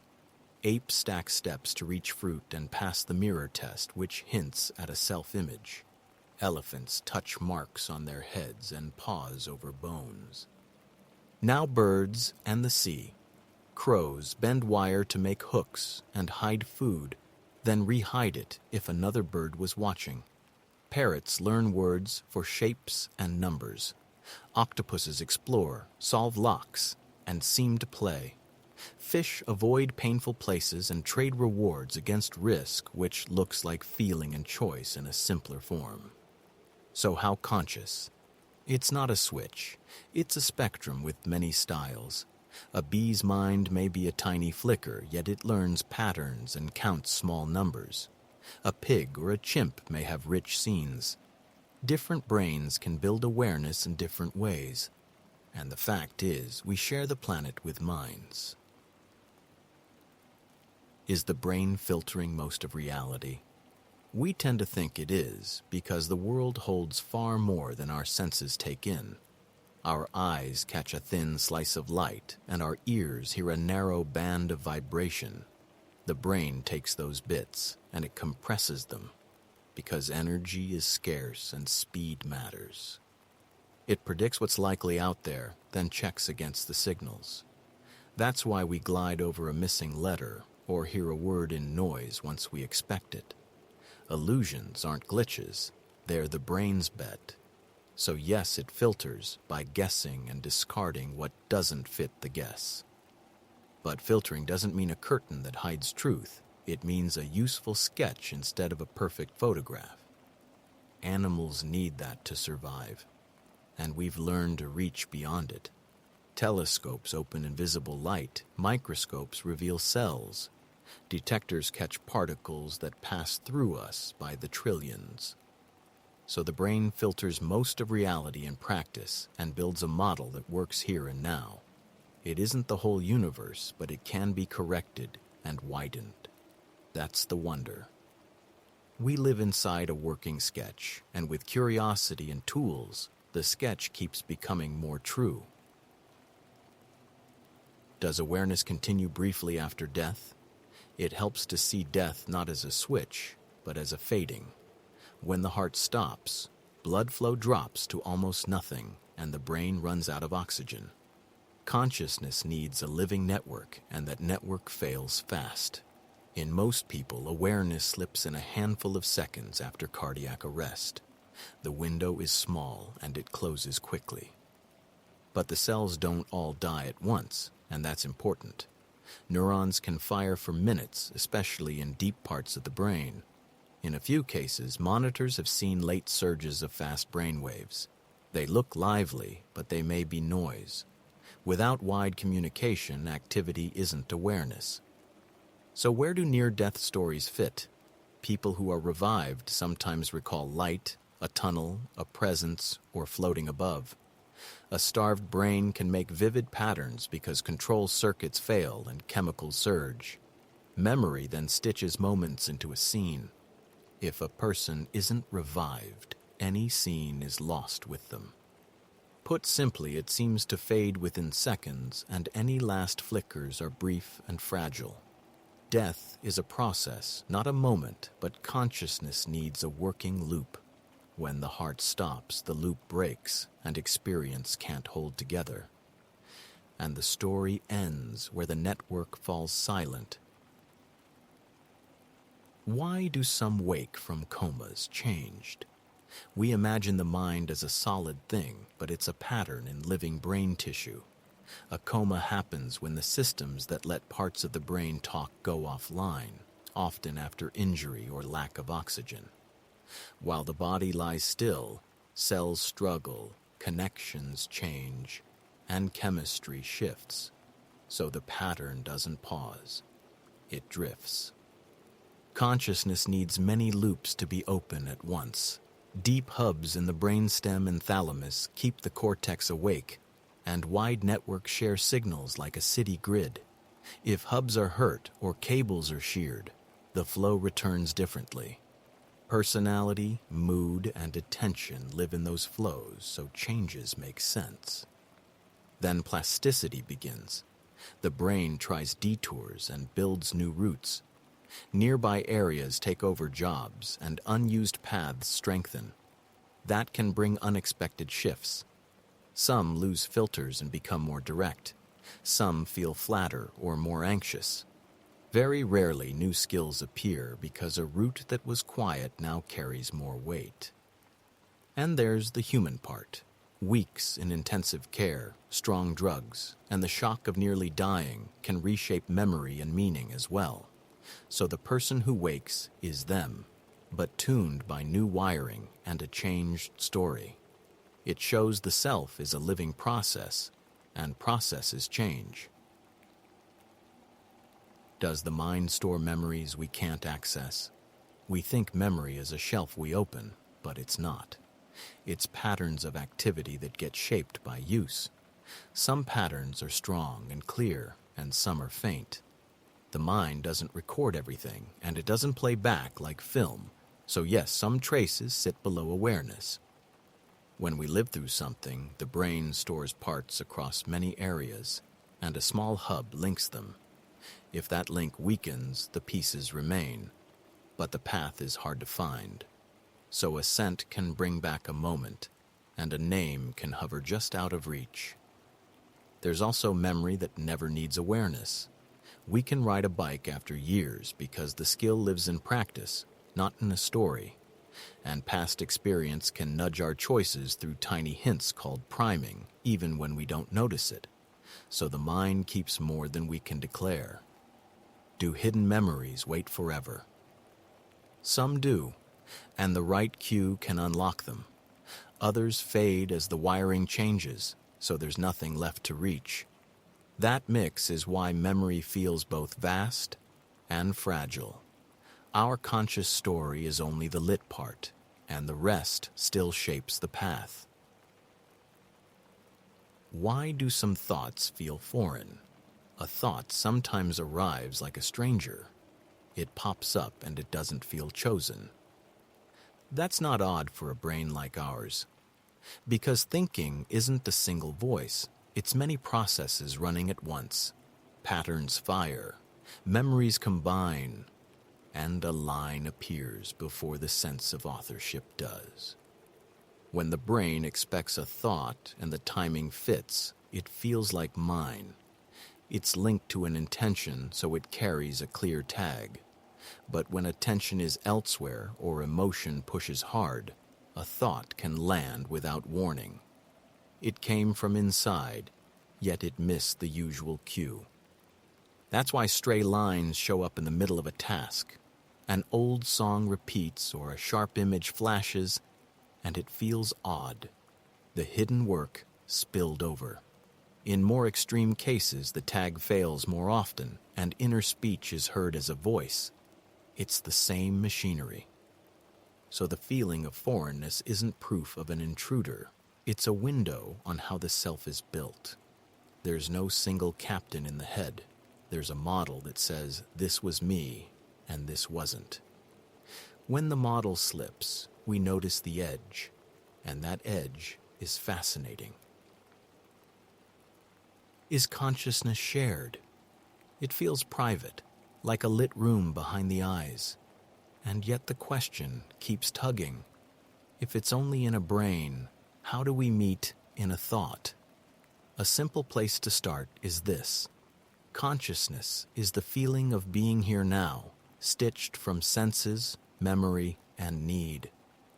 Biology gives a boundary.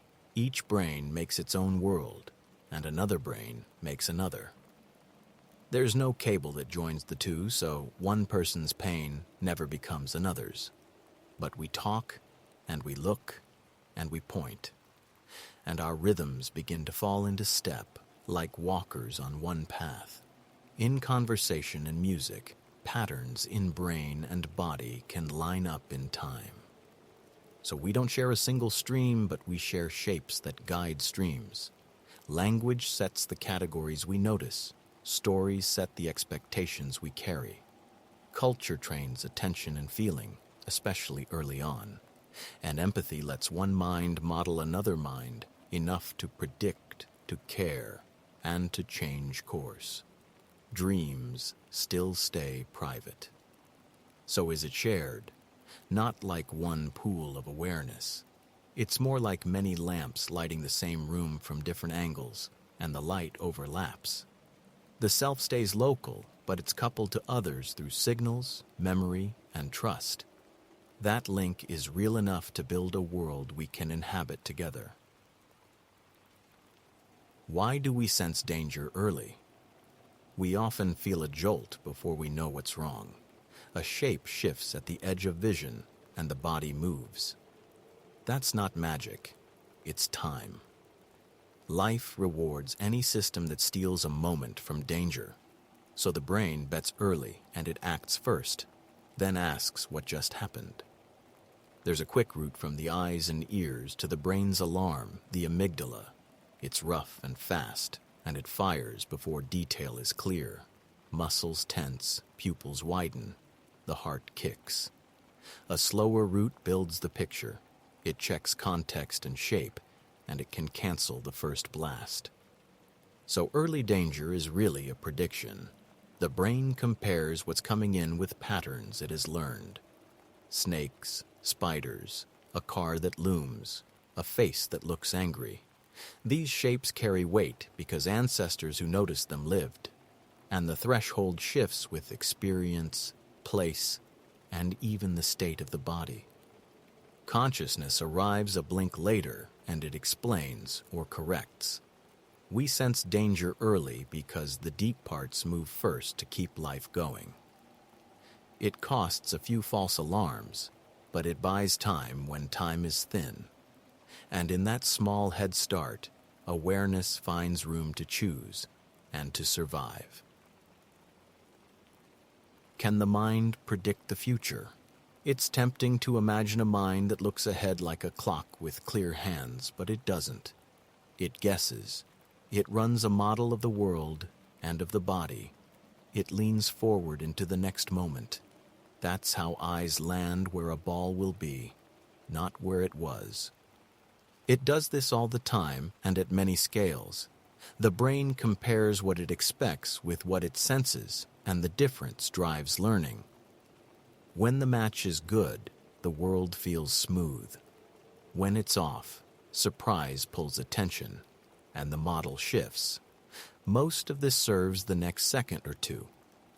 Further ahead, we build scenes from memory and imagined choices.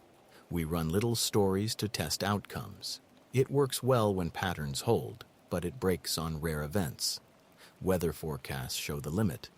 With enough data, we see trends, but small errors grow, and chaos blurs detail days out.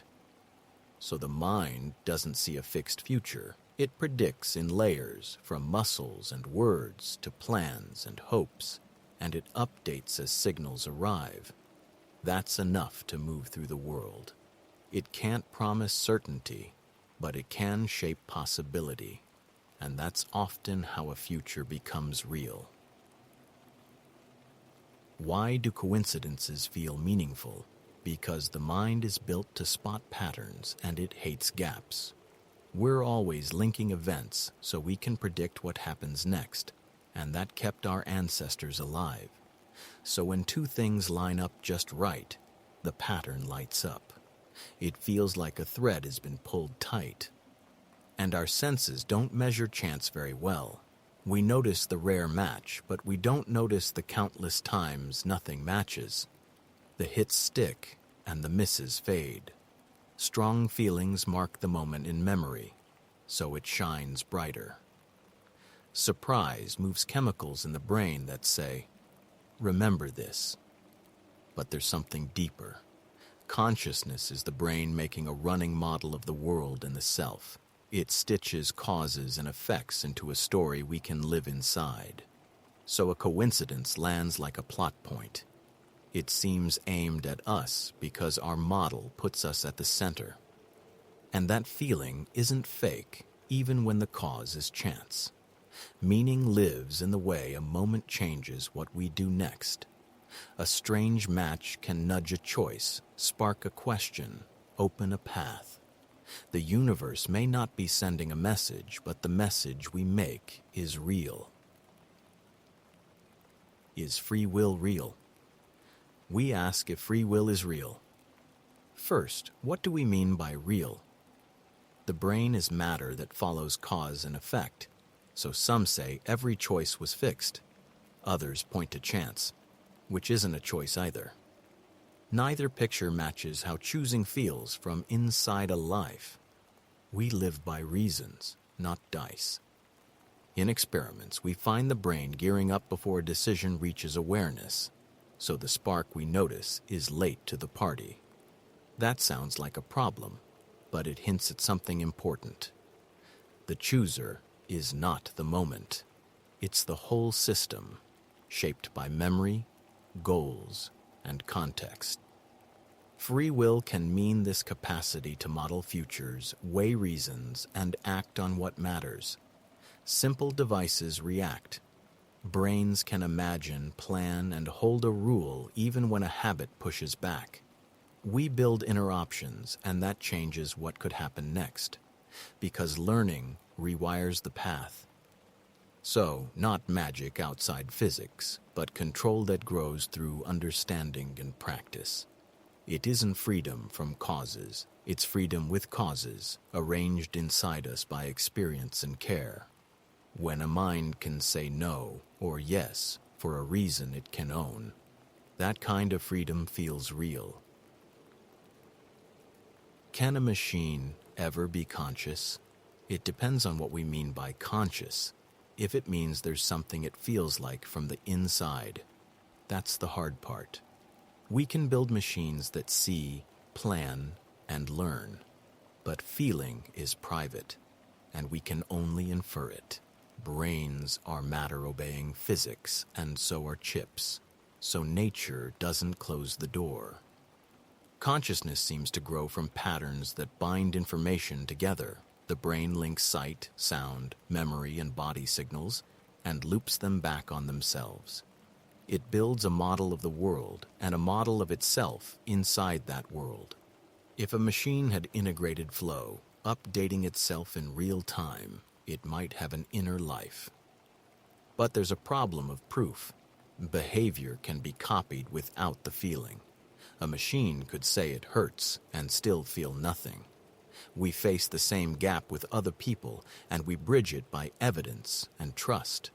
If a machine showed stable needs, rich self-reports, and consistent reactions that fit its own history, we'd take that seriously. Maybe it's less about the material and more about the organization. When information predicts itself and values guide choice, a light may turn on. If we ever build that, we won't just answer a question. We'll learn what we are and why matter in this universe can wake and wonder. Could AI feel anything? We mean feeling as the inside of a moment, the ache of loss, the warmth of pride, the sting of a cut. It isn't just behavior. It's what it's like to be that system from the inside. So the question becomes, what makes that inner view arise at all?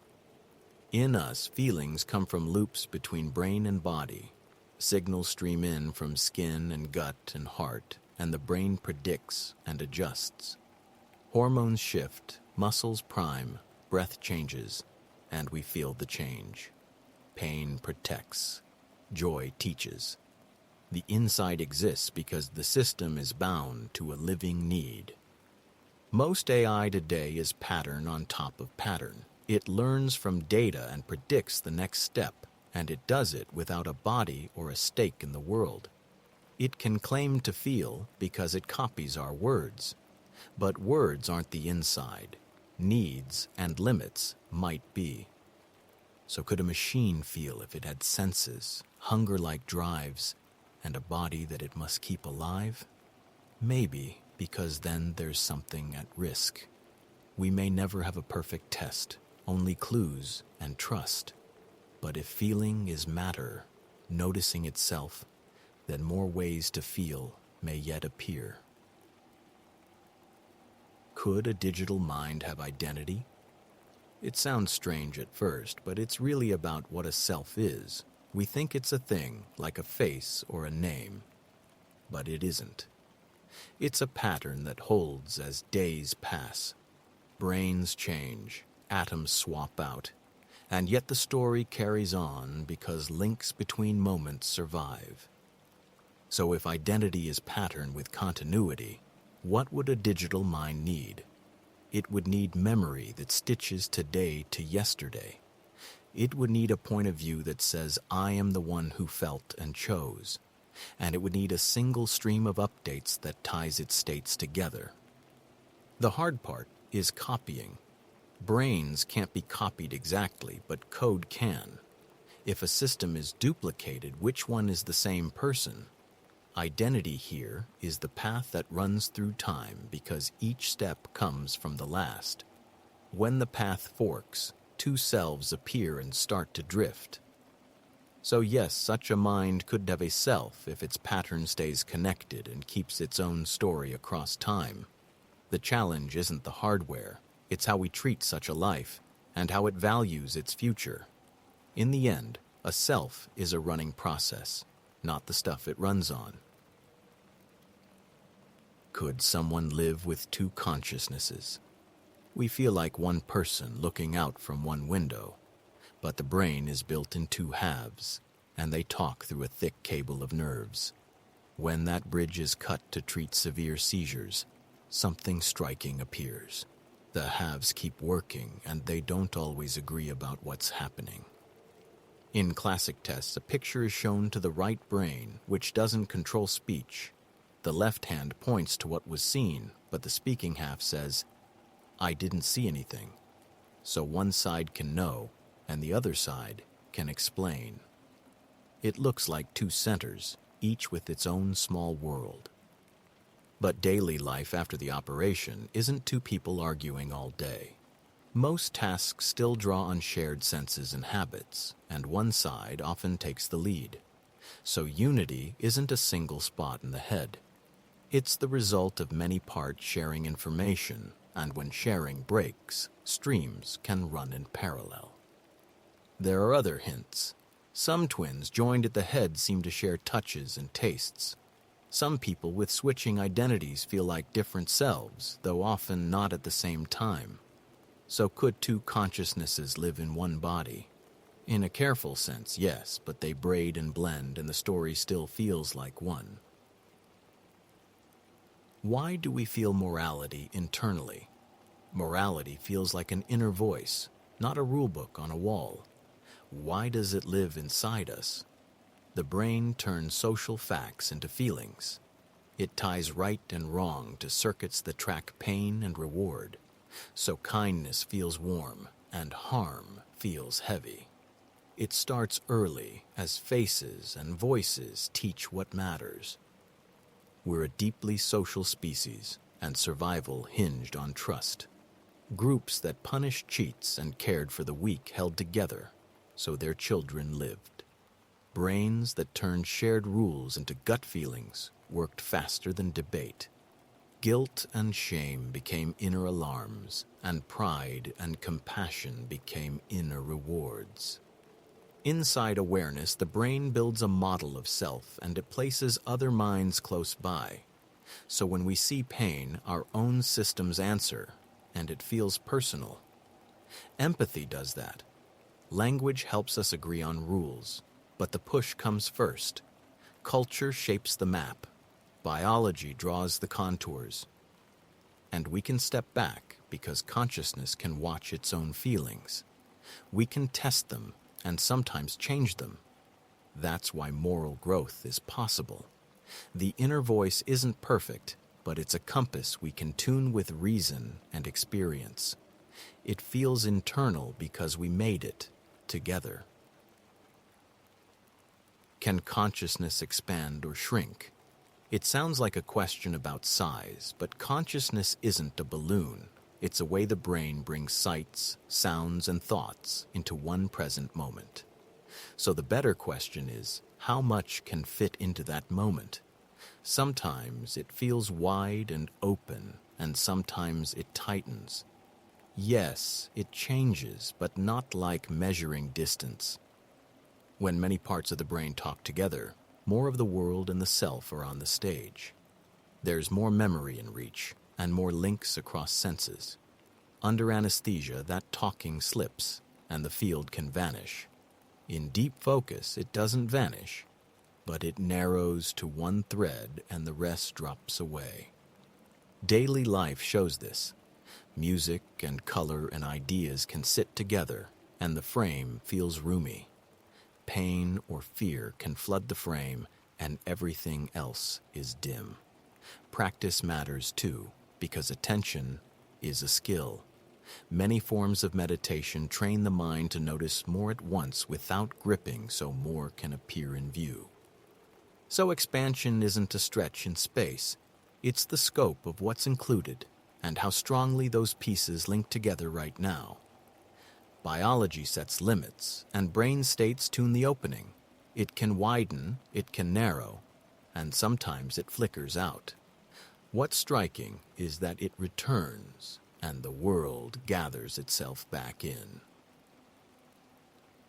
Is the self an illusion? It feels solid. There's a name, a face, a voice in the head that says, I. But when we look closely, it wobbles, because the brain doesn't store a single you in one place. It assembles one moment by moment, from senses, memories, and guesses about what happens next. And it updates constantly. You can see this in simple tricks. Move a fake hand in time with a hidden real hand, and the brain adopts the fake as its own. Or think of how a mood changes who you think you are. The parts shift, and the sense of self shifts with them because it's stitched together. And it changes over years. Cells come and go, memories fade, new habits grow, and yet there's a thread that feels unbroken. That thread is a model the brain keeps running. It links past to present, and it predicts the next step. So the flow feels like one life, and it works well enough. So is the self an illusion? It is if we imagine a fixed core outside change. But as a pattern, it's real enough to guide a life. Think of a whirlpool in a river. The water keeps moving, but the shape holds. We're like that, and that's a good kind of truth. The question is, why does the mind hide trauma? Because survival comes first, and understanding can wait. When something shatters our sense of safety, the body floods with stress signals and thinking narrows. The brain shifts to automatic habits. The part that files memories into time and place goes quiet, so the experience lands as scattered pieces, not a story. This has a name in daily life, dissociation. Attention steps away from the hurt so the rest can keep going. Pain is turned down, and the moment feels distant. The alarm system stays on watch while planning slows. So the memory is stored as sensations and impulses because a tidy narrative might cost time. Later, when the world is safer, small cues can unlock parts of it. A smell, a look, a date on a calendar, and waves rise without words. That's why it feels sudden. The mind kept the danger quiet to protect life. It was a trade, not a failure. and context must return. So hiding isn't betrayal, it's a survival choice written into our wiring. The mind picks staying alive over perfect recall. When safety is sensed again, those frozen pieces can soften and a story can form. And that shift from raw alarm to meaning is the sign that life can widen again. Could memories carry across lifetimes? It's a bold idea, and it asks what a memory really is. In a living brain, a memory is a pattern of connections that changes when we learn. Tiny links strengthen and networks fire together. When a brain dies, those patterns fall apart. So, in ordinary biology, they don't survive the end. But information can travel in other ways. Genes pass down tendencies and talents, but not the episode of a day. Families pass stories and skills, and those can shape a new mind. Some reports claim past life recall, but memory is slippery and hints can plant images. That makes striking tales, not clear transfer. There's a deeper angle in physics. Information is conserved in closed systems, but a brain isn't closed. It leaks energy and noise, and heat scrambles the fine pattern. The atoms carry on in clouds and soil, but the map is gone. And an exact copy arising again is beyond plausible chance here. Yet something does cross between lives. We record, we write, we teach, and we build tools that hold patterns outside a single skull. If we ever captured a full brain state, then a new body could remember. For now, personal episodes don't drift across on their own, but their meaning can, through us. Why do altered states feel truer? Truth, for us, arrives as a feeling before it becomes a claim. The brain keeps a spotlight on what it thinks matters, and it tags those moments with force. In altered states, that spotlight widens or brightens. The usual filter loosens, and the world lands with unusual force. It feels immediate. We live behind an inner narrator that stitches our days together. It smooths edges, fills gaps, and keeps the story of me going. When that voice quiets, other signals push through. Sights feel sharp, sounds feel layered, and patterns pop. It can seem less like opinion and more like contact. The brain also runs on guesses. It predicts the next moment, then checks. In altered states, the balance shifts. The brain turns down old guesses and turns up raw signals, so surprise gets more weight. Body chemistry changes and attention locks on. Meaning swells, and that swell feels like truth. That feeling can help. It can show us where our habits hide, and it can open new paths. But feeling true isn't the same as being true. So we test what lasts when the state passes. If some insights stay clear in ordinary light, that's a truth we can keep. Could consciousness experience time backwards? It's a strange idea, and it pulls at the edges of what we know. On paper, many laws look happy either way in time. But experience doesn't. We feel causes, then effects. We learn, then act. So the real issue is why a mind finds one direction and not the other. The key is the arrow of time, which comes from rising disorder in the universe. Eggs break, heat spreads, smoke mixes. Brains are part of that world. Signals travel from cause to effect as energy runs downhill. Neurons fire, chemicals diffuse, and memories are written as tiny physical marks left by past events. For a mind to run backwards, those marks would have to appear before the events. We'd remember tomorrow and forget yesterday. Cause would follow effect. But records don't form that way. Experiments that seem to flip order are about delays in awareness and clever prediction, not true reversal. The underlying processes still flow forward. Some pictures of the cosmos imagine all times laid out at once. Even then, Experience is a path through that landscape, and the path is set by that arrow of disorder. Minds like ours don't run upstream. In this universe, almost certainly not. Knowing why it can't be otherwise makes time feel more solid. Is consciousness the base of reality? We ask this because every fact we meet arrives through a mind. The colors, the sounds, the numbers on a screen, they're all experiences. So it's tempting to say the mind sits underneath everything. But there's a second thought. What was the world doing before minds appeared? Stars were fusing hydrogen long before eyes evolved. Rocks record seasons in rings and layers, whether anyone looks or not. And experiments show that measurements need interactions, not a thinking observer. Particles meet, exchange energy, and settle outcomes because of contact with their environment, not because a mind watches. So consciousness seems local. It's a process in nervous systems that model the world and predict what comes next. Billions of cells fire in patterns, and the pattern becomes experience. That's still a mystery because activity is easy to measure, but feeling is not. Why does it feel like something to be us?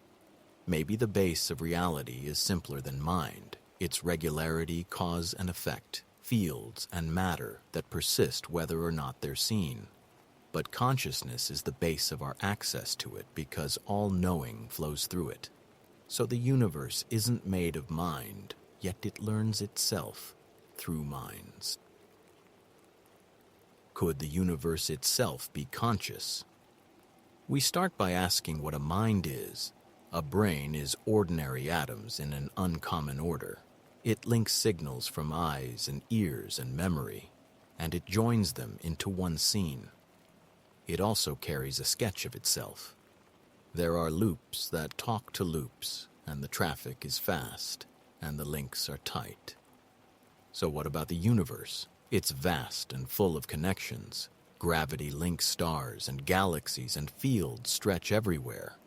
But distance slows messages because nothing beats light, and there isn't a single clock for all of space. Without one shared present, it's hard to see how one experience could form. Some people wonder if mind might be sprinkled through everything. Maybe every bit of matter holds a tiny glimmer. That's a bold picture, but a scatter of sparks is not a fire. To become one flame, the sparks must join. Brains show how pieces turn into one through tight loops and shared timing. So the universe probably isn't conscious as a single being, at least not in a brain-like way. But it makes minds that are, and that's striking. Through us and countless others, the cosmos learns a little about itself. That may be enough wonder. We are its question, asked from the inside. Why does the universe produce self-aware beings?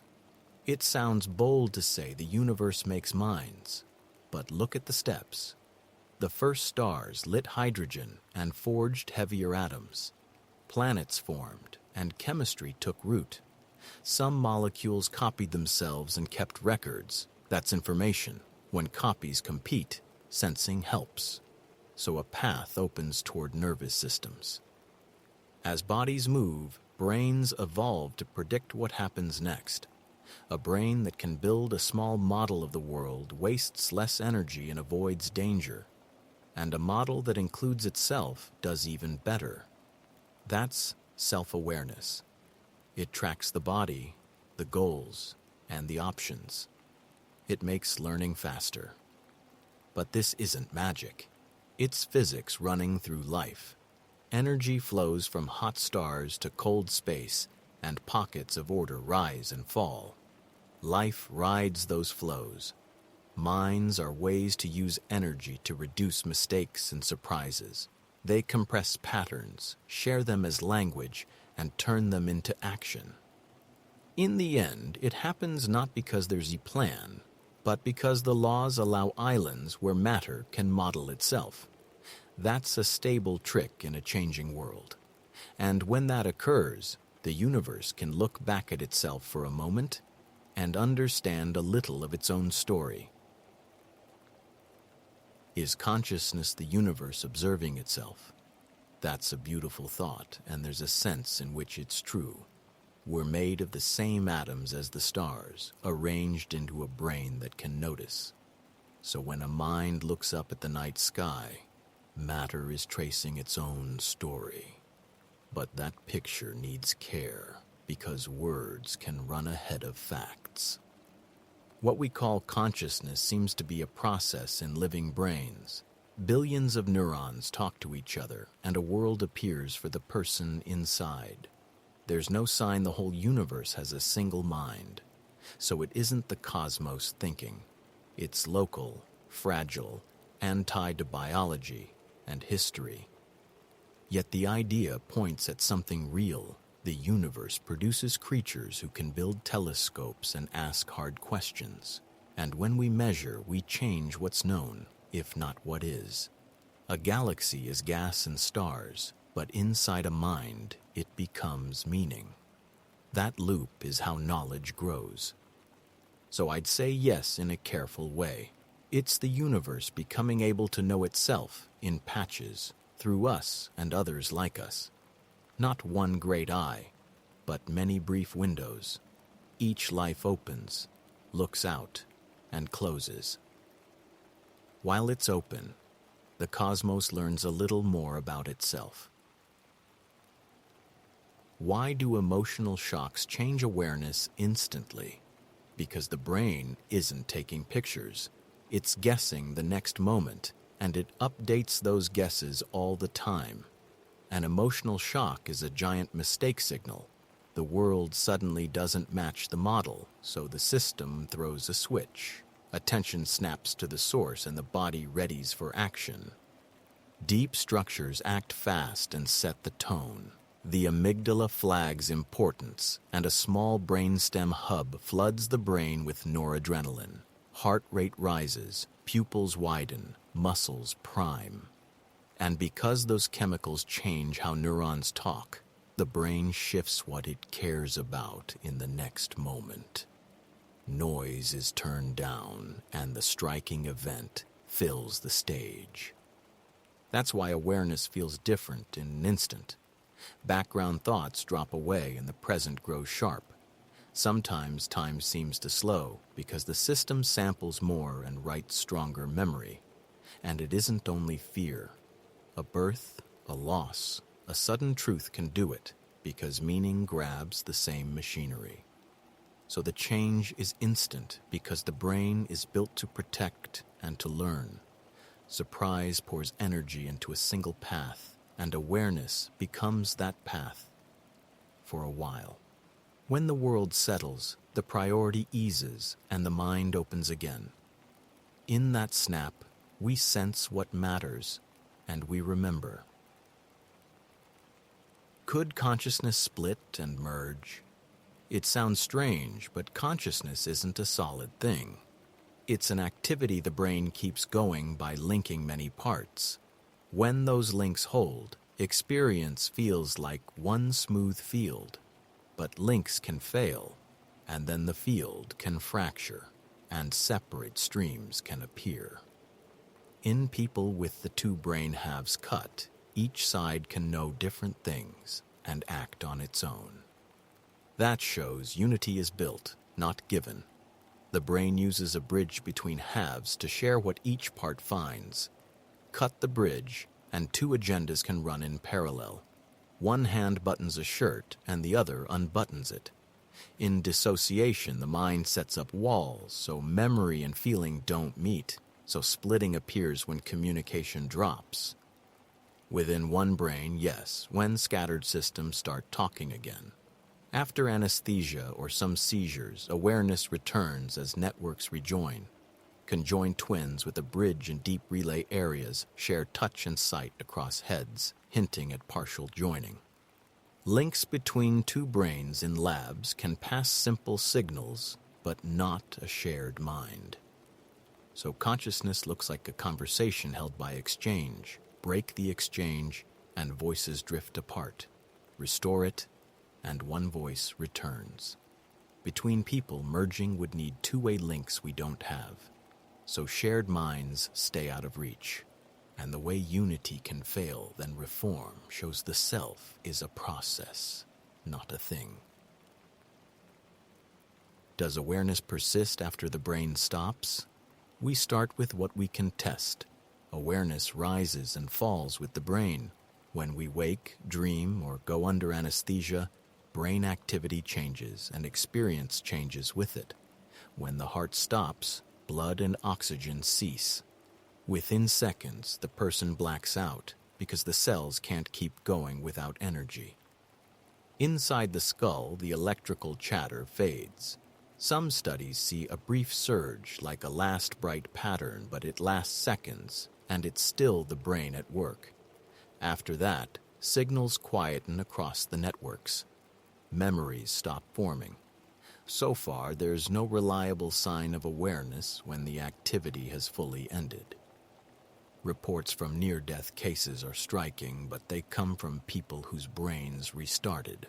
The stories may form in the moments of return, when blood rushes back and circuits flare. Could there be awareness without a brain?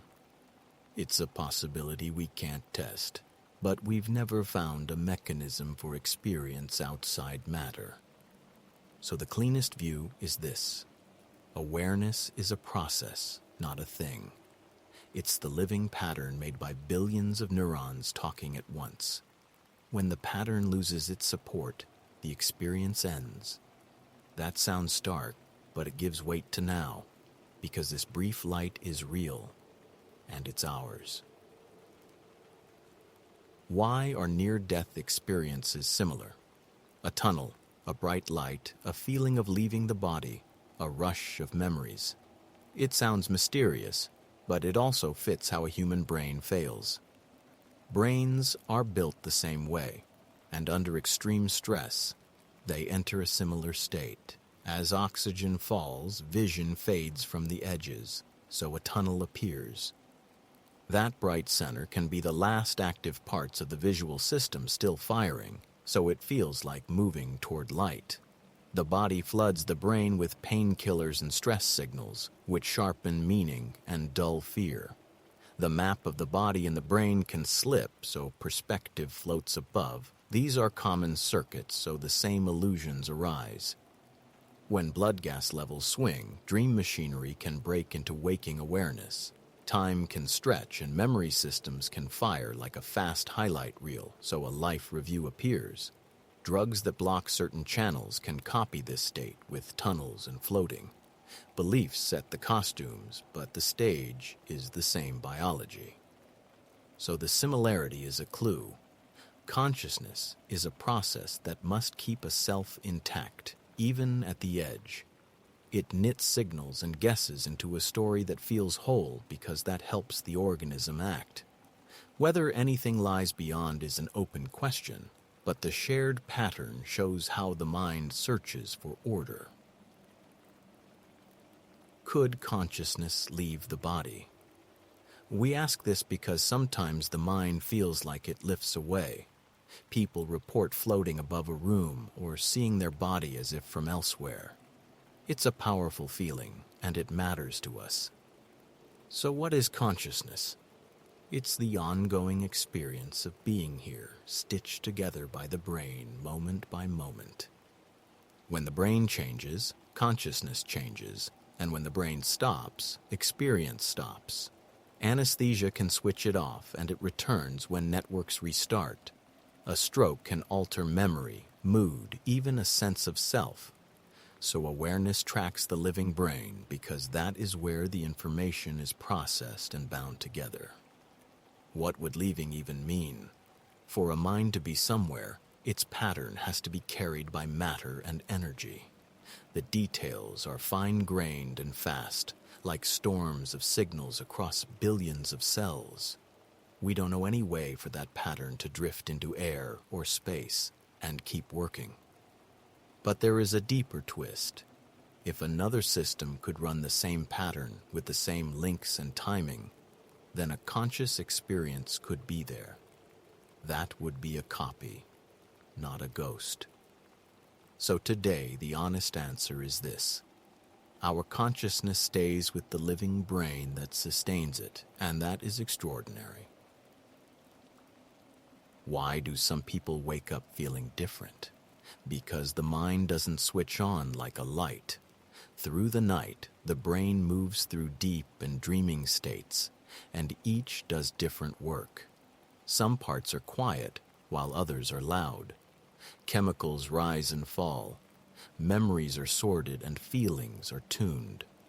So awareness returns to a system that isn't exactly the one that went offline.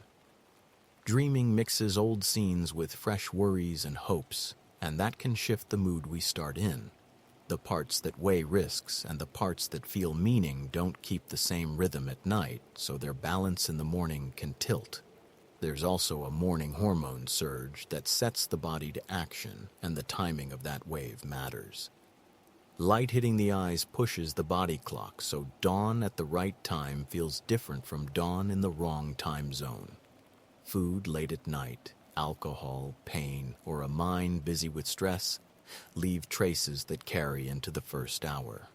The brain also clears waste while we rest, and if that process is cut short, thinking can feel thick and slow. Underneath all this is a deeper idea. Consciousness is not a fixed thing sitting in the head. It's a story the brain keeps writing from moment to moment, using the body and the world as context.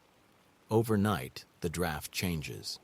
So some mornings the story continues, and some mornings it turns a page, and we notice we've changed with it. Can other minds influence ours? It seems private, a mind sealed behind a face. But minds are built to meet other minds. We copy voices and gestures without trying, and our bodies join in. There are cells that fire when we do something, and they fire when we watch someone do it, so noticing becomes a kind of doing. In conversation, rhythms lock in. We pause together, and our pupils shift together, and even heart rates can slip into step. Brains also line up in patterns when people share a story, because attention is shared. So the signals from one head shape the timing and strength of activity in another. Feelings spread the same way. One anxious face can raise the threat level in a room, and a steady voice can lower it. Expectation changes what we feel, so trust and suggestion can ease pain or make it worse. Words and customs train perception too, so a culture can tune what seems obvious. This doesn't mean minds are puppets. Influence is real, but control meets memory, values, and choice. We can step back and pick the voices we keep, and that changes the next moment we live. Other minds can narrow us or open us, and the wonder is we get to decide which. Why does the mind replay old shame? Because it's tuned to belonging. We survive by reading the group, and shame is our loudest social alarm.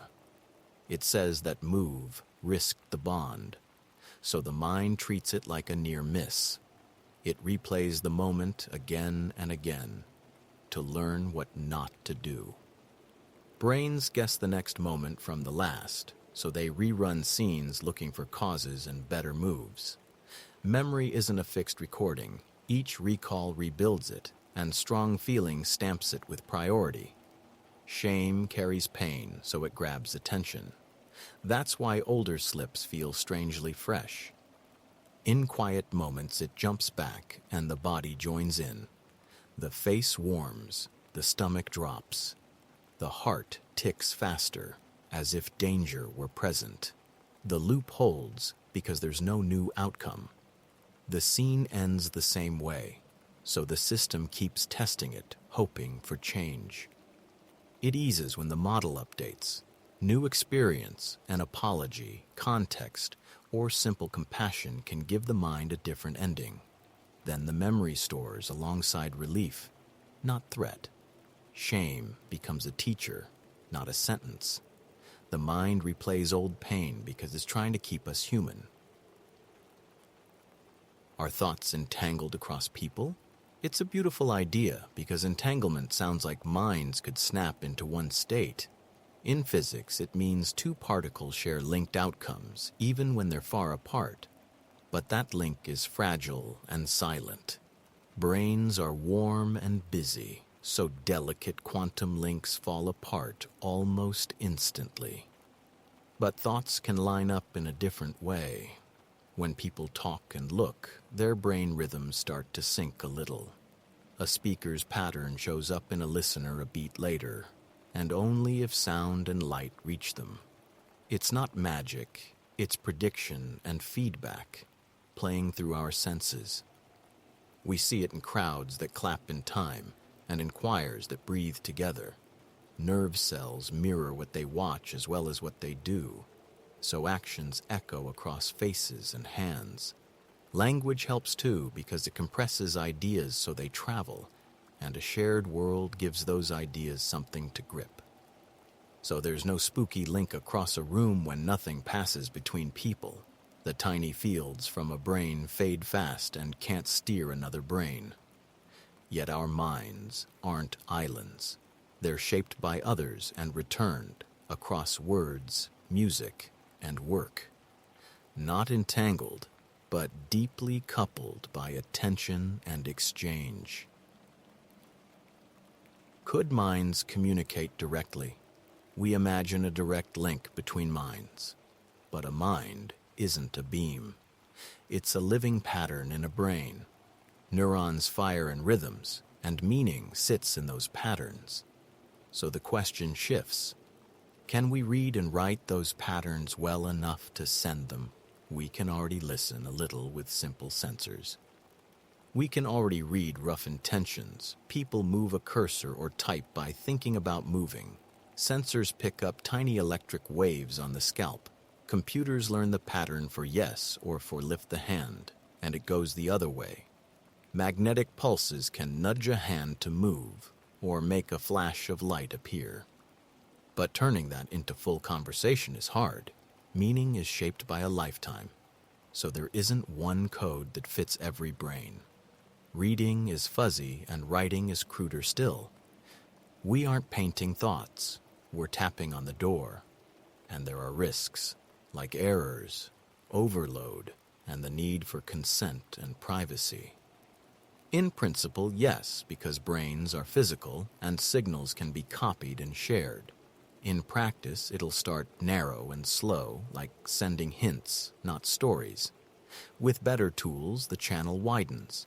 And even then, what arrives isn't a thought itself, but a seed the other mind grows. Can consciousness exist without memory? Consciousness feels like the light that's on right now, and memory feels like the trail it leaves. So the question is simple and deep at once. If there's no trail, is there still a light? I think about moments that flash and pass because they matter to this. A sound, a color, a touch that appears and is gone. People with severe amnesia show us something important. They can't lay down new stories, but they're awake, and they feel, and they choose. They laugh, they worry, they taste coffee. So long-term memory isn't required for consciousness. What seems needed is a short, holding space, a present workspace, just enough to keep a scene together. But push to the edge, and a puzzle appears. If each instant vanished the moment it formed, could there be any experience at all? Perception needs a short carry, so a shape has time to form, and a word links to the next. The present has thickness, not just a thin slice. Without stored past, yes, people can be fully aware and yet forget a minute later. But without that tiny holding loop, probably not, because awareness needs a span to knit itself. We live inside a moving window of now, and that's where mind happens.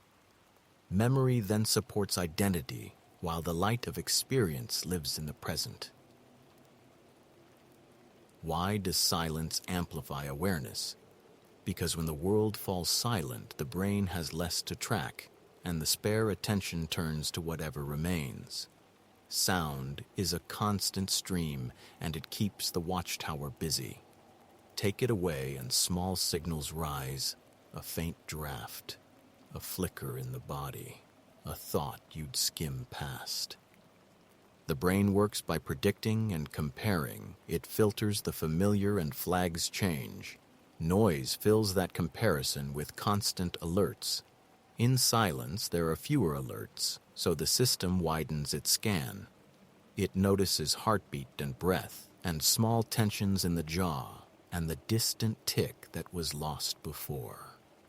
Attention is limited, so fewer inputs free capacity. Time feels different too, because events that chop the moment into pieces fall away. With fewer chops, the moment stretches, and detail fits inside.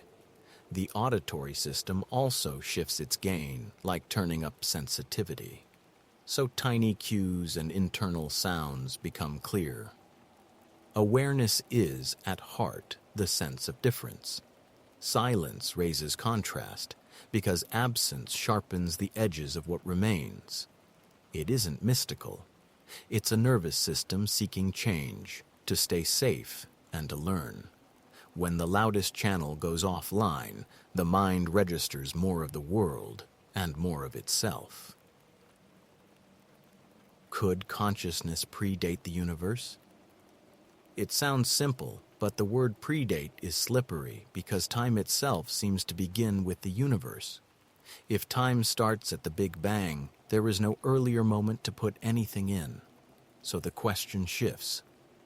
Could awareness exist without time, or does it need a world unfolding? In everyday life, consciousness is the feeling of being here. Brains seem to make it from moving signals and changing patterns. That points to a late arrival, after stars and chemistry. But some ask if awareness is basic, like charge or mass. Not brains all the way down, but a faint spark in matter. If awareness were basic, would it live outside time? Without time, before and after vanish, so predate stops making sense. There could be a timeless ground where laws and possibilities sit, but we can't test a mind with no moments. And any universe that expands or cycles still has clocks somewhere ticking. So the careful answer is no, not in the usual sense of before and after. Consciousness most likely blooms inside the universe when complexity crosses a line. And there's a twist. The universe makes minds that can turn back and ask this question. That's how the universe becomes aware of itself. Could consciousness reincarnate? It's a brave thought, and it hides a test. Could the same I return? Consciousness isn't a thing we store. It's a kind of ongoing activity in a living brain. Patterns fire, senses feed them, and a story of self holds together. The atoms change, but the activity keeps going, so the thread feels unbroken. For it to reincarnate, that thread would have to break, then start again as the very same I. When a brain dies, the activity stops. The pattern fades as the tissue decays, and the ties to memory go with it. Atoms get reused, but the exact pattern isn't rebuilt by nature. But what if the pattern were rebuilt exactly? In principle, a perfect copy would wake and feel like someone. Would it be you? Here's the snag. Identity seems to need an unbroken history, not just a match. If two perfect copies wake at once, which is you? The answer points back to the ongoing thread. So if we ask what truly returns, the answer seems careful. Minds can appear again because matter can form new brains, and the same kind of pattern can rise. Parts of us travel on in genes, in stories, and in the world we changed. But the single live thread that says I was here seems to run once. Why do some moments feel like messages? Some moments feel like the world is speaking. Why? Our minds are pattern hunters. They predict and compare. When the world lines up with an inner hope or fear, it lights up. It feels like a message. That's because emotion tags events and attention sharpens them and memory holds them close. Think of a friend and then they call. Out of many times we remember the hit. The misses fade. So coincidence plus memory can look like signal. And the mind wants a story, so it links events with cause and meaning. That's useful because stories guide action and they keep us alive. But not every feeling is a mistake. The body keeps quiet records of patterns, small cues in a face, a tone, a place. They don't reach words, but they nudge feeling. That rush that says wait can be a learned warning. So sometimes the message is from ourselves, sent through feeling. Culture also tunes what counts. Symbols we grow up with shape what stands out. A comet can be a rock or a sign. Meaning lives where world and mind meet. Moments feel like messages when they align with what matters. It's not the universe sending notes, but a mind noticing itself. Could you be living multiple lives at once? It depends on what we mean by at once. In our heads, there's a single thread. It feels like one seat and one view. But the world may not be so tidy. Some ideas in physics allow many versions of events, and the mind itself runs many processes together. So let's look from both sides. In one picture of quantum physics, every uncertain event splits the future. Each path carries a version of you who made a different choice. They don't talk to each other, and they don't reunite. So each one feels alone. From a wide view, there are many lives. From your view, there's one unfolding line. Your brain also runs in parallel. Sight, sound, memory, and plans all race together. But awareness works like a small stage. Only some winds get to play at once. That's why it feels unified. In rare split-brain cases, two hands can act at odds. That shows two streams can live inside one skull. There's another sense, too. Across time, the person you were and the person you'll become are different lives of the same pattern. Cells change and values shift, but memory threads them. So could you be living multiple lives at once? Maybe in the cosmos, yes. In experience, one life is what makes sense. Is your now the same as anyone else's? We act as if there's one moment everyone shares, but time only reaches us through signals, and signals take time. Light has a speed, and nothing outruns it. So your now is whatever can be judged together at your place. It's a local slice, not the whole universe. And it changes with where you are and how you move. Take two clocks far apart and set them to match. If someone stands still between them, their ticks feel paired. But a passenger riding past on a fast train finds the pairing shifts. The clock being approached seems ahead, and the one left behind seems late. So now depends on motion. And the brain adds another twist. Nerves send signals slowly, and the mind waits a brief moment to line them up. It builds a present that's already a little past. Touch and sight are blended, and sounds are nudged into place. So each person's now is stitched from delayed pieces. Does that mean we live in separate worlds? Not really, because nearby events and everyday speeds keep the gaps small. We sync our watches and share signals, and that's enough to act together. But in truth, there's no single global moment. There are many local nows meeting and passing, always moving on.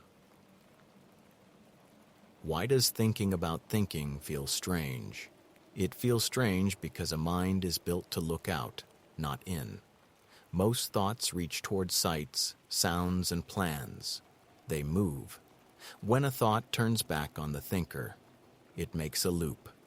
The loop stalls the usual flow, and we feel the pause. It's a system noticing itself, and that is unusual. Our brains build models to track the world.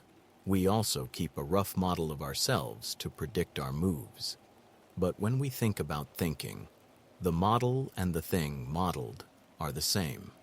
It's like a camera looking at its own screen. You get a bright ring and a small delay. Another reason is that most thinking happens off stage. We only notice a small slice at the end. When we try to catch the process, it shifts. Noticing your breath changes your breath. Attention is like a light that also warms what it shines on, so the thing you watch isn't the same. And there's time. Consciousness stitches moments so life feels smooth. When you watch the stitching, the seam shows and the flow slows. It can feel eerie, but it also gives us room to choose. That odd feeling is the cost of self-knowledge and the sign the mind has turned a corner. Is consciousness the only real thing? It feels like the first certain thing. Experience arrives before explanation, and awareness is there before any thought about it. We can doubt stories about the world, but it's harder to doubt the raw feeling of being here. So the question makes sense, because consciousness is the ground we stand on when we ask anything. Still, is it the only real thing? The world keeps a steady rhythm even when no one is looking. Stars explode far away and their light travels for ages before any eyes meet it. Rocks carry marks from ancient seas. These patterns were laid down long before brains like ours appeared. And the mind shows its ties to matter. Change the brain and the field of awareness shifts. A blow to the head can erase a day. A drug can bend color and time. Under anesthesia, awareness disappears and returns. Instruments agree on results even when observers change, so there's a world that holds steady. So a better picture might be this. Consciousness is real, and it's how reality comes into focus here. But the world is larger than the focus, and it doesn't wait for us. Matter and energy move on and shape the very lens that knows them. That feels humbling, and also complete. What if consciousness survives the universe? It sounds like fantasy, but it's a clean question. Consciousness is the felt world inside a mind. It's a pattern running on matter, shaped by energy and time. If a pattern can run on different stuff, then survival might mean the experience keeps going as the cosmos changes. In physics, endings look bleak. Stars die, heat spreads, and work runs out. Brains fail long before that. So survival needs copying or moving the pattern. A mind is information in motion. If we can store it, send it, and restart it, experience could continue in machines, in new habitats, or across new suns. But there's a harder point. Is a pattern enough if nothing runs it? A design on paper isn't music unless it's played. The same goes for minds. Information that's frozen or scrambled in a dead universe isn't a life. Survival needs energy, a stage to act on, and time to keep acting. So what might survive is wider than oneself. It could be lines of thought, shared tools, and ways of seeing that leap from mind to mind. Or one day, minds that seed new beginnings. Either way, the question teaches care. Consciousness is rare order in chaos, and it's worth carrying forward.